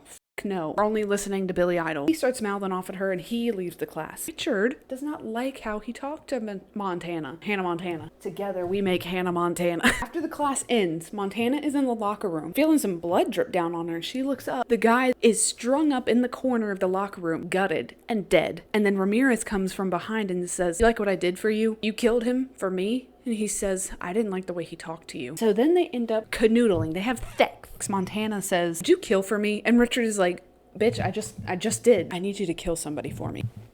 Brooke. Why? Montana's brother is named Sam, who was the best man for Brooke's future husband and was killed. Montana says it's Brooke's fault because she believes that she did sleep with him and I want her dead. That means before the whole story started, Montana knew who this was. That's why she went up to her in the locker room and was like, hey, do you want to be best friends or something, you know? Trevor, Xavier get Chet to the infirmary. He passes out, blood loss, and they're like, oh my God, I think he's gonna die. Trevor gets a shot. Xavier's like, do you even know what that is? And he says, no. Epinephrine. Pure adrenaline. Shoves it in his heart. Chet wakes up and he's like, I think my heart's about to beat out of my chest. All of a sudden, Xavier is like, holy shit. Blake, he drove up here in his car. We can go get his car and get out of here. Trevor says, well, we gotta get Margaret and Birdie. Trevor says, I'm gonna go get Margaret. Xavier says, I'll get Birdie. Well, Margaret refuses to leave. She's like, don't worry, I'm packing. I'll be fine. And then Xavier's in the mess hall. Birdie's in there making sandwiches. And he explains Mr. Jingles has come back. It's a little too late because Richter ends up walking into the mess hall. Xavier goes under the table and Birdie's just sitting there like, do you want a sandwich? Trying to play it cool. So he sits down. He has a sandwich. They talk about Margaret opening up the camp and all this. And then even Birdie's like, I know she was a weird kid. Xavier under the table drops his flashlight. Mr. Jingles, he gets up and he starts attacking both of them. Just like starts slicing and dicing. Richter gets Xavier and puts him in the giant oven and locks the door and turns the oven on. Birdie's able to crawl over there, the lock off the oven, gets Xavier out. She gives him the knife and is sitting there like, kill me. I'm in so much pain. Xavier kills Birdie. Well, Brooke is running, but she runs into a net trap, okay? And it swoops her up. She's sitting there dangling. Donna walks by and she says, I see you found one of my many traps. Richter did not set up that trap that speared Chet. It was Donna. I'm assuming it's Donna. She says, I've flooded the whole woods with traps. She says, I'm gonna leave you here so that Richter can come by and see you, and I'm just gonna be over here watching and see what happens. Montana comes up. She's like, what is going on? He tells her that Donna is not Rita, and she's Donna, and she's the one that got Mr. Jingles here. So Montana's like, okay, wait here. I'm gonna go get something to cut you down. She's going to get Richard. Montana, she finds Ramirez, tells him about Brooke is up in the net. I teed her up for you. As soon as Ramirez shows up to the net to kill what's-her-face, Brooke, so does Richter. They start going at it, and then Montana goes up behind Donna because she's sitting back watching all this, and Montana's like, I know you're not Rita, but goodbye. And they start fighting and tussling. Brooke starts swinging the net back and forth, and you don't see, but she ends up getting out. You could have done that earlier. Richter lifts Ramirez up, puts him onto a tree limb, sticks out of Richard's face and kills him. Margaret is in her little office. She finds a little bear statue. Her own flashback to when she was at the camp in 1970. She was a counselor, and she goes up to Richter whittling away a little bear statue. Remember, this is when he was like custodian, handyman sort of thing for the camp. And he tells her bears are protectors. Another group of counselors, they come up and they start joking on Richter and Margaret, saying, oh, look at you two, the two weirdos are together. And Margaret says, you're gonna protect me, right? He says, yeah, of course I will. Later on in the evening, we're not in her flashback anymore. After finding the bear statue, she is sitting down and she's praying and I don't know, talking to Jesus or something. Richter shows up. She says, is that you, Benji? It's been 14 years. How are you doing? He says, I'm here to finish the job. Finish her off because she lived. It's revealed Margaret was the one that killed everybody. Yes, she killed all of the counselors because the counselors always on her, making fun of her, and they were always taunting her, cut her own ear off and blamed it on Richter because he didn't protect her from the counselors, I guess. That is a weak ass answer, but girl, you're just crazy. Just admit it. You're just insane. When he first got put into the asylum saying like, I'm innocent, I didn't kill anybody, but Dr. Hoppler says, you're just suppressing memories. You know, you probably blacked it out. We know you did it. Give him electroshock therapy, fry his brain. And so all these years later, he's been told that he was the killer. So he's like, I must be the killer. I don't remember doing it, but they probably just fried off those memories. I don't know. I guess I did do it. Margaret gets out her gun and shoots him in the chest. He dies. Trevor and Chet hear the shots go off. And so Trevor's like, oh my God. Margaret, she said she had a gun. I need to go see if she's okay. Sees that Margaret has shot Richter and he's like, oh my God, you did it. I've been the one that's killing everybody. And then she ends up stabbing Trevor in the heart. When Margaret's taking care of Trevor over here, she turns around and Richter's body is gone. Xavier is running away, but he ends up running into Richter. He gets distracted because he sees Brooke running. Brooke just got out of the net. Well, when he turns back around, Richter is gone. The whole group gets to Blake's car and they see that the car is on fire. They cannot win. Richard is out in the woods. Remember, he just got impaled. Donna is sitting out there and she sees Ramirez levitating and he gets resurrected by Satan. God, it's like we're going back to Apocalypse or something. So, oh, damn it. In 1980, Donna, following her father, because her mother has said, I feel like he's been getting distant from me. I think he might be cheating on me. Well, she follows her father to some hotel. He is bringing in another woman. She goes up to the room, starts banging on the door, and she's like, Dad, let me in. I know what's going on. I just saw you bring a woman in here. He doesn't answer, so she busts down the door. The woman is chained up on the bed. Looks like she's been cut open and just, it's not looking good. And so Donna goes over and she sees Polaroids on the wall too. A lot of them. It's women that have been brutalized, cut up, and just tortured. Her dad walks in, here to make sure you're okay. And he's like, you caught me. How long have you been doing this for? He's like, a long time, most of my life. She's like, well, I can help you. He says, no, it's too late. Gets a knife, kills himself. That is why she has had this obsession with serial killers, better understanding someone like her father, why her father did it, her reasoning for why she's done all this. Well, Ramirez, he just came back to life. And Donna is like, how the did you do that? He's like, Satan, my man. Back at the burning car, Xavier starts freaking the out. Oh my God, we're gonna die. This is it. We're dead. So Margaret ends up knocking him out. He was gonna hurt somebody. They take him to a cabin. Margaret and Chet go get on a boat out in the lake because they're like, I saw headlights earlier. Maybe we can get to the other side of the lake, get help. So Brooke and Montana are staying back at the cabin with Xavier. Anyway, so at the lake, Margaret starts talking to Chet about the whole season. They kind of allude to Chet being a little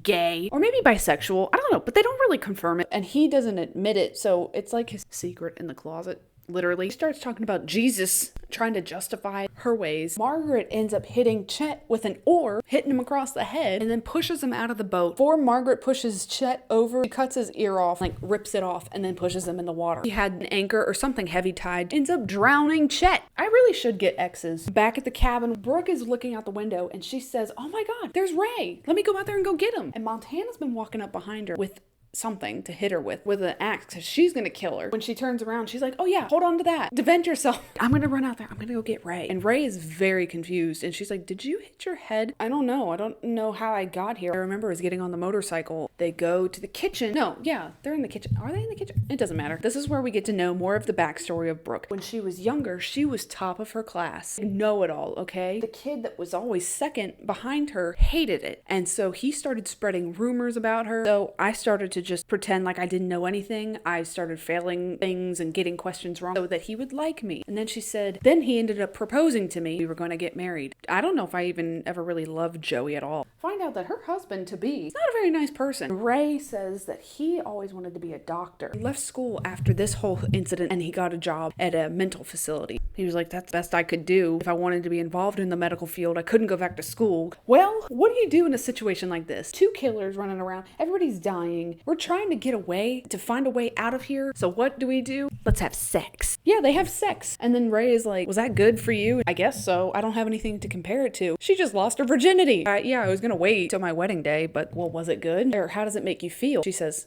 thirsty. Opens up the fridge to get something to drink. She starts screaming. Ray runs in there and he's like, what the are you yelling at? Your head is in the fridge. His decapitated head. Xavier ends up waking up. He starts having a freak out because he's like, I'm never gonna get hired for a job ever again. My face is burnt off. Donna runs in there. She confesses to letting Richter out. Xavier starts running after her to kill her. Brooke goes back to tell Montana that Ray is actually dead. And when she does that, Montana, she's had enough. She's like, you know what?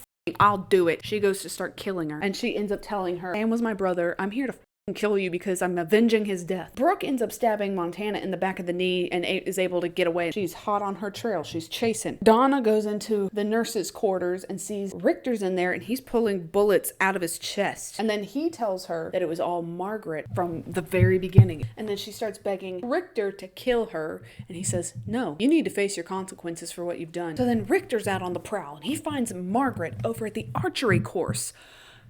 And he throws his keys at her and says, here, you're the real Mr. Jingles. And then he ends up grabbing her by the throat, lifting her up, starts choking and strangling her. Like Xavier doesn't know anything about Margaret. Like he thinks Margaret's innocent. So anyway, and he gets an arrow. Robin Hood boom, shoots him in the chest. Looks like he's dead. So he's like, I did it. He goes up to Margaret and is like, are you okay? And then Margaret ends up stabbing him and then taking his ear. Where's she putting all the ears? They say that Richter made a necklace out of all the ears. Like he put them on a chain. He was in Vietnam. I don't know where she's keeping all these ears at. Ramirez shows up to Richter and he says, do you accept Satan? And he's like, I guess. pick that up in just a second. Hang on. Well, morning has finally arrived and the kids are on their way in a school bus. They're ready to get to camp, ready to get this summer started. When they show up, they see Brooke running away from Montana. They start fighting. Brooke ends up stabbing Montana and she's on top of her and she's bop, bop, bop, you know. Kids are all on the bus like... Then the police are called, ambulance are called. Margaret comes out of hiding. She stabs herself in the leg to make it look like she's been attacked. She blames everything on Brooke. Brooke is put in the back of the car and she's looking at her like, fuck her. Actually, I don't know if Brooke realizes that Margaret did it either. I think the only people that know are Donna and Richter. Well, everybody else that would know is dead. Ray comes out of the woods. A nurse goes up to him. Do you need help? And he's like, yeah, I think so. Vitals that they're taking, nothing's showing up. Nothing's reading. So the girl's like, get him to the hospital now. As soon as they take off in the ambulance, it shows him standing at the entrance of camp. He can't leave. He's a ghost. Can you imagine what they thought when they got to the hospital? And then Montana, she goes up to one of the police officers. She ends up grabbing his gun. Bop! She shoots the cop dead. Ray and Jonas show up. Why do you feel the need to kill everybody? And she's like, cause I can. We can have control over the camp now. We can do whatever we want. See, Richter and Richard drive off in a car together because Richter did accept Satan as his master. And so he was able to resurrect. He is not dead anymore. And they leave the camp. Okay, so that's the end of this night. Episode 6. And I think this is the 100th episode of American Horror Story. We're gonna get into the next year. Oh, 1985. Oh my god. There's a family that's staying at a motel and they can't sleep because there's some loud ass music being played. Mom goes next door to complain. Richard opens the door. He's blasting some Billy Idol and she's like, can you shut up, please? I gotta go to Disney in the morning. He grabs her and tries to pull her in to kill her. Richter is standing back there and he's like, no, just stop, please. He lets go of the mom. Richter is like, I'm tired of this. I've seen you kill 11 people at this point. I'm so sick and tired of watching this happen. Ramirez says, you can't break the deal with the devil. The next morning at a convenience store and Richter's sitting in the car. Richard goes in to get something. While he's in there, Richter goes up and he looks at the newspaper that's sitting outside and it says, we're on the lookout for Richard Ramirez, for the Night Stalker. He gets the paper. He hands it to another lady and he points inside the store. Right there. He's sitting right there if you want to do something about it. He goes back, gets in the car. Richard comes out. A whole mob of people are standing around looking at him like they start chasing him and beating the shit out of him. And Richter drives up in a car and is like, bye, and leaves him. Ramirez is arrested and put in jail. Now we're gonna go to 1989.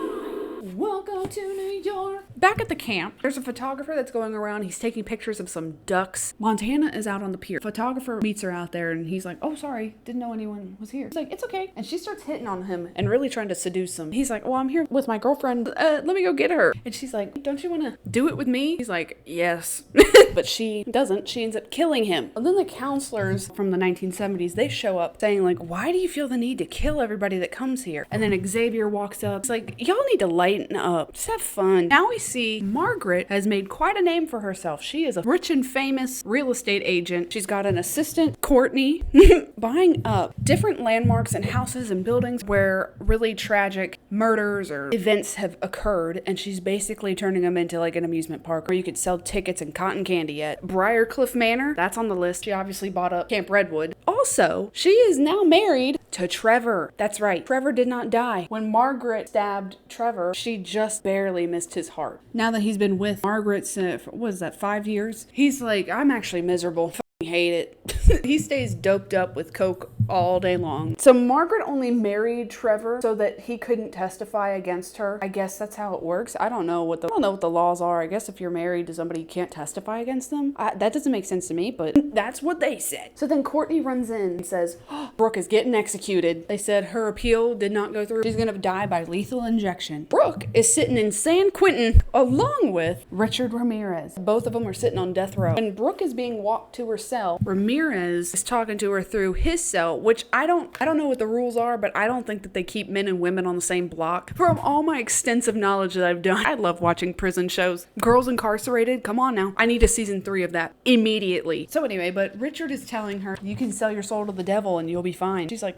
off. No! Richard is yelling at her saying that he should have killed her and saved her the trouble of going through all of this. Ray is talking to Montana and Xavier. Why do they feel the need to kill everybody? And Xavier says, well, doing good while we were alive did nothing for us. They're going through the photographer that they just killed, going through his stuff, and they see a newspaper. The headline is, Brooke is being executed. The photographer, his girlfriend, walks out of the woods. She's like, where the f did he go? And Ray tries to cut her off and ask her questions about Brooke being executed. Xavier ends up slitting the girl's throat and she dies. Margaret, she's upset for a deal that's fallen through with one of the properties. I think it's like the Lizzie Borden house or something like that. Courtney's like, they do not want to glorify this. This was a horrible thing. Margaret's like, yeah, whatever. Courtney brings up the deaths of the photographers at Camp Redwood. So he's like, oh my God, we're gonna get sued or something. Margaret is like, this just gave me the perfect idea. So then she holds a press conference that on Halloween night of 1989, we're going to have a music festival. Billy Idol is going to be the headliner. They're having the press conference at the camp. Chet is over there watching this. He wants to go fucking kill Margaret. She drowned him. What the hell? Then Montana comes up like, wait. You'll have your chance. Montana kind of puts out the memo to tell everybody, let's lay off on killing until the festival. Then we can go crazy. Richter, I'll move you over here now. He has moved all the way over to Alaska. He ended up getting married to a prostitute, and then they had a kid together named Bobby. In 1989, he's like a year old. He also works at like a video shack. He's also changed his name to Donald just to start a new life. The reason I pointed out that his wife was a prostitute, not just, but she's like, you know what? I used to have a past that I want to forget about. You have a past that you want to forget about. We got as far away as we could. We're starting this life. They're sitting down eating dinner, and then they watch the news coverage press conference that's being held. His wife Lorraine is like, oh, I'm so sorry, let's change the channel. And he's like, you know what, it's fine, I don't feel anything, I've left that life behind me. The camp means nothing. He's in a good headspace. Richard in prison is visited by, I'm assuming, just a fan. These serial killers like Ted Bundy had like a weird following. It's just disgusting. Get better icons, people, come on now. She comes to the prison, shows him the flyer of the music festival. Look, Billy Idol's headlining. He's looking at all the other acts that are up there and he's like, what is this? Naughty Pie! Well, I was gonna take a tape recorder and I was gonna go record the whole concert for you. He says no. He says something about it's the end of the decade and the music scene is changing. He's concerned with being forgotten like the greats of the past decade. And he says that he wishes to be immortal. Brooke,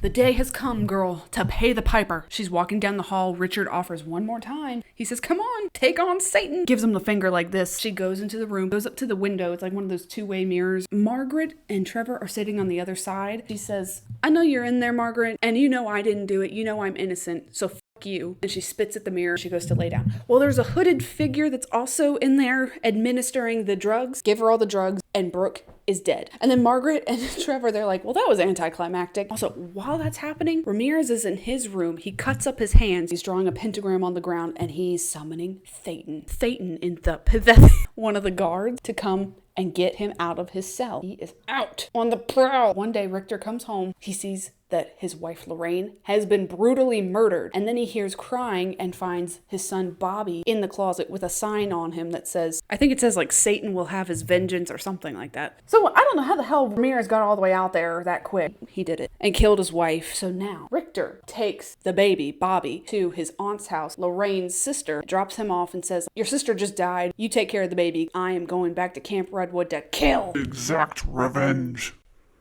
on Richard. He's going back. At the jail where Brooke has just been executed, she's wheeled into the morgue. The hooded figure that did the executioning thing of adrenaline. She takes off the hood. It's Donna. Brings her back to life. She said, I swapped out some of the drugs. It kind of reminded me of like an asylum. Arden puts Kit under, like, I'm gonna kill you, but I can bring you back. We're gonna have a throwback for a second. Let me recharge.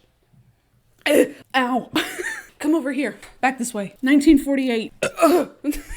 The camp that is now known as Camp Redwood was at one time called Camp Golden Star. A woman named Lavinia, who is the chef there, and she comes into one of the mess halls and sees that her two sons, Benji and Bobby, his little brother, are sitting there, and she's like, why aren't you all out doing activities? Benjamin says, all the kids are making fun of us. Benjamin's reading a comic book. Bobby starts telling some corny ass jokes. Lavinia, she gets on Benjamin for reading comic books. She's like, this stuff is gonna rot your mind. You need to go out and touch grass. Harking on him, really saying, like, why can't you just be normal. Be a normal kid. Don't be a weirdo. Bobby ends up, he says, can we go swimming? She's like, fine. Benjamin, go watch after your brother. So they go down to the lake. The lifeguard ends up leaving. Him and a girl go off fooling around. And Benjamin, acting weird, and he tells Bobby to sit down, don't move. I'll be right back. He just wants to go spy on the two people. Comes back down to the lake. And Bobby's in the lake swimming. But there's two people off to the side that have a motorboat. And then Bobby ends up getting caught up in the motorboat. He dies. Gets chopped up and dies. Lavinia runs down to the lake, have him covered up in a sheet, and it's all bloodied up. She's blaming everybody, including Benjamin. You all just killed my son. Pick that up in a second. But Donna takes Brooke to a hotel room, and she tells her, you're gonna have to detox these drugs. It's not gonna be fun. So she does. She goes through the whole detox of everything. I guess Donna's just trying to right some wrongs in her past. She start talking about, like, what do you want to do after you are back to normal? Where do you want to go? Because now she's on the run. People think she's dead. Well, then they see a flyer for the music festival. I know where I'm going. Donna's trying to tell her not to go there. She's like, no, that. I want to get revenge. People can't just let things go. Oh my God. And she's like, you know what? Let's just have a day. Let's go to a roller rink. Let's just go have fun. They're rolling around. And then when they leave, they see a man, Bruce. You know what? Dylan McDermott does not get enough credit. He's actually very funny, and especially in this role. So he meets up with Brooke and Donna at the roller rink, and he says, overheard you guys talking about going to Camp Redwood. I'm going there too to see the festival. Can I just hitch a ride with you? They say no. And they're out in the parking lot. They're trying to get the car started. It won't start. But then Bruce comes up and he's like, you know, I can help you. He helps him. And then Donna's like, you know what? You're all right. Come on with us. As they take off, pans to a flyer on a telephone pole, 5 missing girls. So then halfway through the ride, Bruce, he's just acting fucking weird. And then Donna pulls over and she's like, you need to get the out. And then a cop comes up and he's like, are you guys okay? And then they tell the cop what's going on. Bruce takes the cop's gun. Bob shoots him in the head. Well, then they start taking off, and then Bruce steals the cop car and is following them. So Richter, he's back at the camp. He runs into one of the pranksters, all of the pranksters pretty much, and they start attacking him. Was that? Stop each other. The first one says, we're not killing anybody because Montana has said to wait when the music festival is happening. I don't know who died and made her queen, but whatever. Well, we know who died, but then they bring Richter to pretty much all of the ghosts. They ask why he's come back. He said because of Ramirez. He knows that he'll be here because of Billy Idol. He wants to go ahead and kill him. They say that they're upset because they have to stay here on this land. And he's like, why is it so horrible to stay here? It can't be that bad. And they say, yeah, it is. The lady in white. The lady in white chases them around all the time. The more they're explaining it, the more that Richter's like, yeah, that's my mom. And then he explains about what happened after his brother Bobby had died. One night, Lavinia, she went around and killed everyone in the camp. And then Richter shows up, Benji, he shows up and he's like, Mom? And she's like, come here. He says, no. He takes off running. She chases after him. He turns around, stabs her in the chest, and kills his mom. He says, well, take me to her. So Xavier takes Richter to an abandoned cabin. He goes in there and he sees his mother. How much longer do we...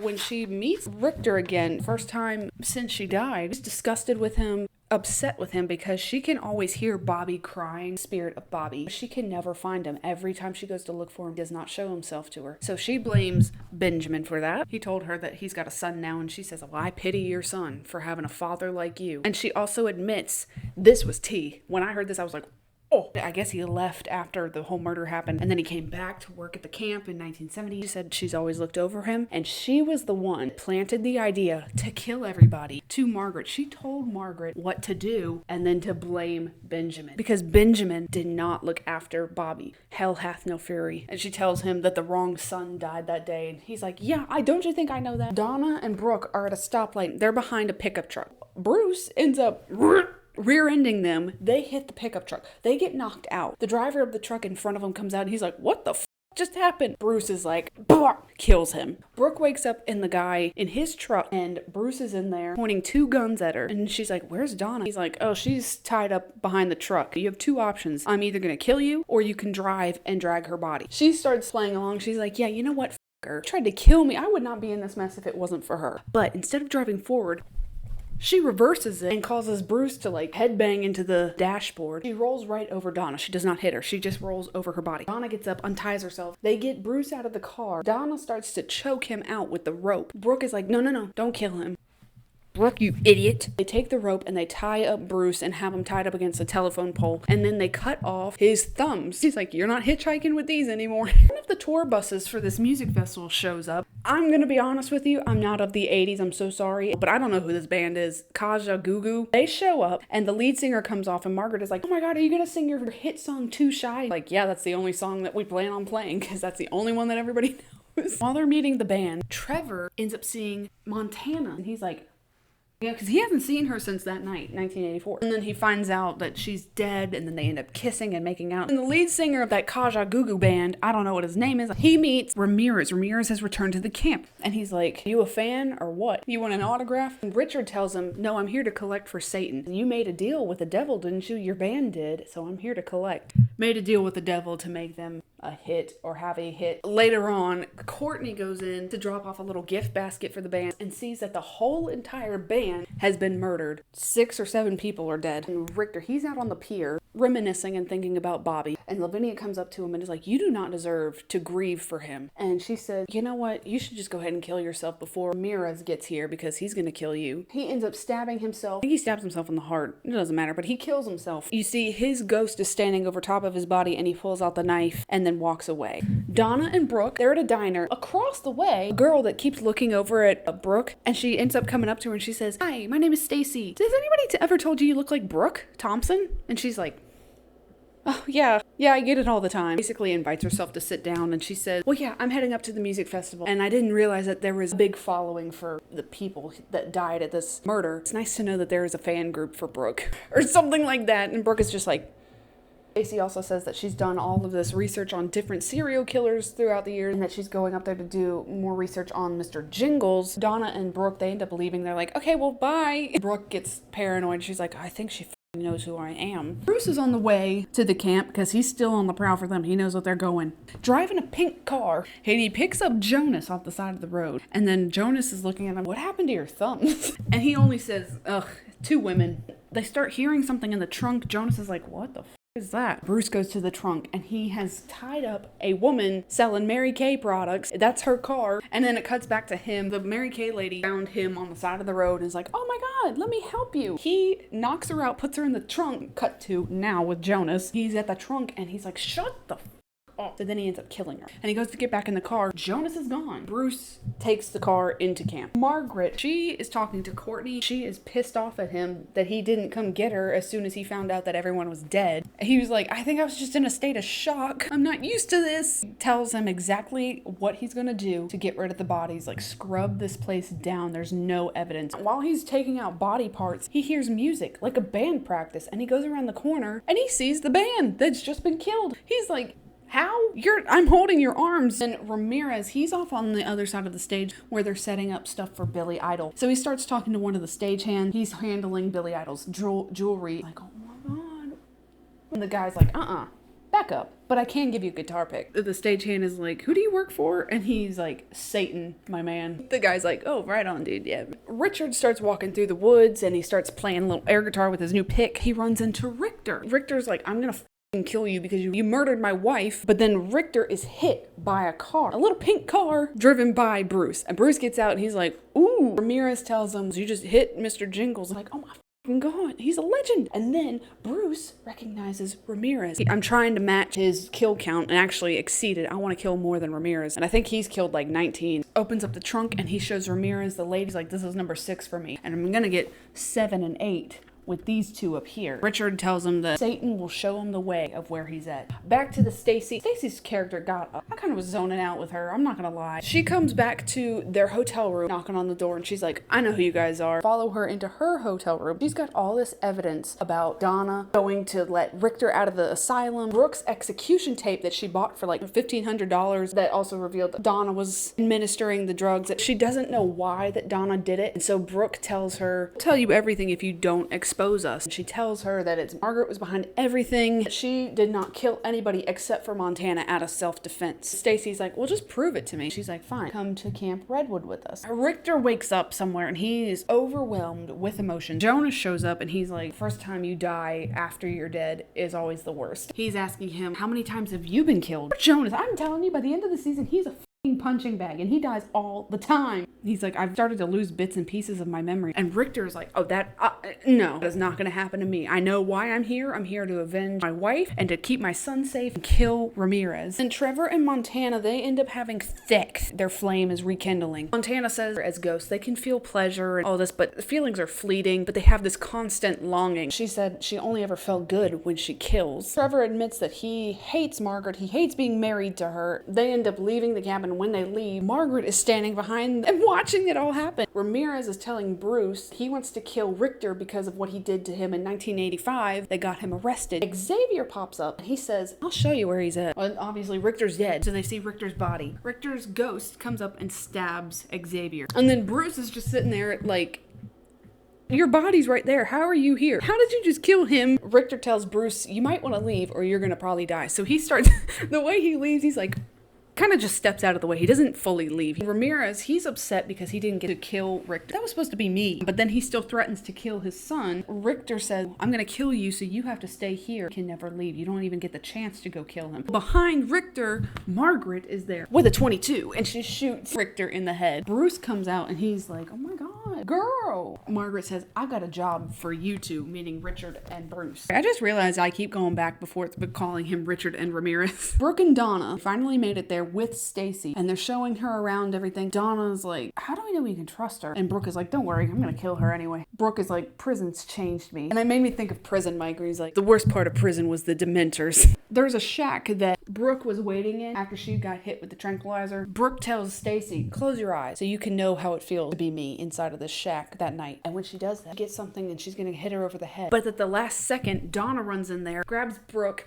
pulls her out, tells Stacy to take off running. And Donna says, we only came here to kill one person, Margaret. Richter, he ends up waking up. He's strung up in a tree by the other ghosts, and he begs them to let him go so he can go and kill Ramirez. Montana, he says, Ramirez doesn't kill kids. Richter says, he changed. When he met you, you lit the spark. He's not the same guy that you know. So then all the other ghosts are like, what? They find out that Montana was the reason that Ramirez ended up at the camp anyway. She asked him to come kill Brooke. So then they're like, you whore. They start getting on her. And Stacy ends up running. She runs into Ramirez, to Bruce, and into Margaret. They end up killing her. Margaret comes out and she says, you know what? This is the idea that I have. We're going to kill every musician that shows up for this music festival. Music of the 80s in memoriam afterwards. The draw that this would bring would be insane. And Richard is like, fine, we can do that, except nobody can touch Billy Idol. He lives. Trevor says that he's going to go ahead and kill himself so that he can stay here with Montana for forever. She ends up slapping him and she's like, get a hold of yourself, get a grip. She's just having a moment because now that she's been called out by the ghost for bringing Ramirez here, having a mood swing, and she's like, you don't know me. You don't know anything about me. He tells him, I want you to leave and never come back. I don't ever want to see you again. So Richter, he's out on the dock. He's tied up, and the pranksters that he had killed earlier in the season, and Xavier, they all take turns stabbing him, and they put him in a boat, send him off in the lake, where he's like calling out to Bobby, forgive me, Bobby. And he sits up. He sees Montana standing on the shore. Homage to Friday the 13th. His brother Bobby, who died in the lake, shoots up out of the water, grabs onto Richter, and pulls him out of the boat and into the water. Richter wakes up, and he is on the shore with Bobby, and Lavinia is over there making a picnic for all of them. And she's like, thank you for bringing Bobby back to me. After all these years, she's finally reunited. If I were him, I'd be like,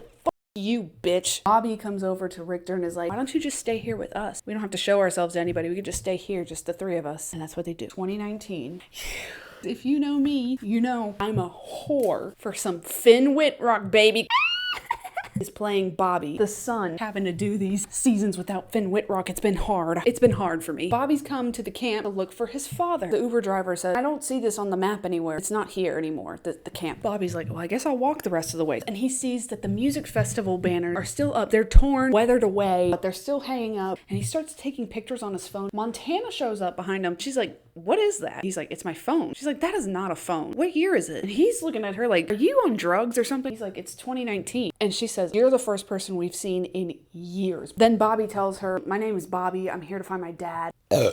So then they go, sorry, he starts pulling out pictures. He said, I've been doing some research on this place. And he pulls out a picture of Montana. And she's like, oh yeah, that's me. And he's like, this is Montana, died in 1984. And she's like, And then Trevor shows up. Bobby recognizes him because he says, you were married to Margaret, you know, because she was big, rich, and famous. He says, I grew up with my aunt who told me that my father came up here to the camp and that he's been getting checks his whole life. And so he assumes it's from his dad. She says, I'm sorry to tell you this, but your dad's dead. None of the ghosts here have seen him in years. Bobby doesn't believe that they're dead. He's like, you're on drugs. So then she goes digging and finds a gun in his bag. She's like, well, just shoot me and you'll find out. He's like, I'm not gonna shoot you. She says, okay, puss. So then she grabs the gun, shoots herself on the head. Trevor gets a knife out of his bag and cuts his throat. Bobby is like, they open the door. Montana and Trevor are standing right there. And he starts believing. Then they start telling them what happened on Halloween in 1989. Margaret, she's upset because none of the music artists are showing up. Courtney walks in and says, well, it might be because Trevor's down at the entrance of the camp, blocking off the road with a big bus, telling people that the event's been canceled. Margaret gets mad at Courtney, shoots him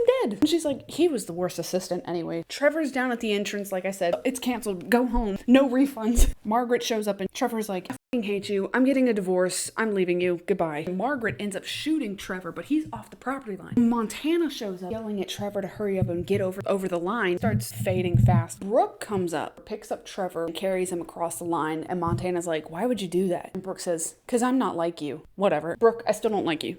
Bruce is chasing down one of the counselors from 1970. Stabs her. Trevor comes up behind him. He hits him with a machete and then kicks him, falls down the hill, which is on the outside of the property line, so his ghost will not be there. Ramirez finds Montana. Well, Richter's dead. I have no business being here anymore. I'm going to Alaska and I'm going to kill this kid. Montana says, well, Billy Idol's here and he wants to meet you. Follows Montana. They go into a cabin. All of the ghosts circle around him and he's like, they all kill him. Richard is dead. And then Bobby points out, well, you killed him on the property, so isn't he a ghost here? And isn't he going to be resurrected by Satan again? They're like, yeah, but we have enough ghosts here to watch him at all times. So every time that he wakes up from being killed, there's someone there to kill him again. Bobby realizes, oh, well, they've been keeping him safe for all of these years. He's like, well, thank you for keeping me alive. Because otherwise, Richard would have been resurrected. He would have left and gone and killed Bobby. This is in 2019 now. Birdie and Chet are watching after Richard, making sure that he doesn't go off anywhere. They're playing Pictionary, and then Birdie's like, you want to just make out?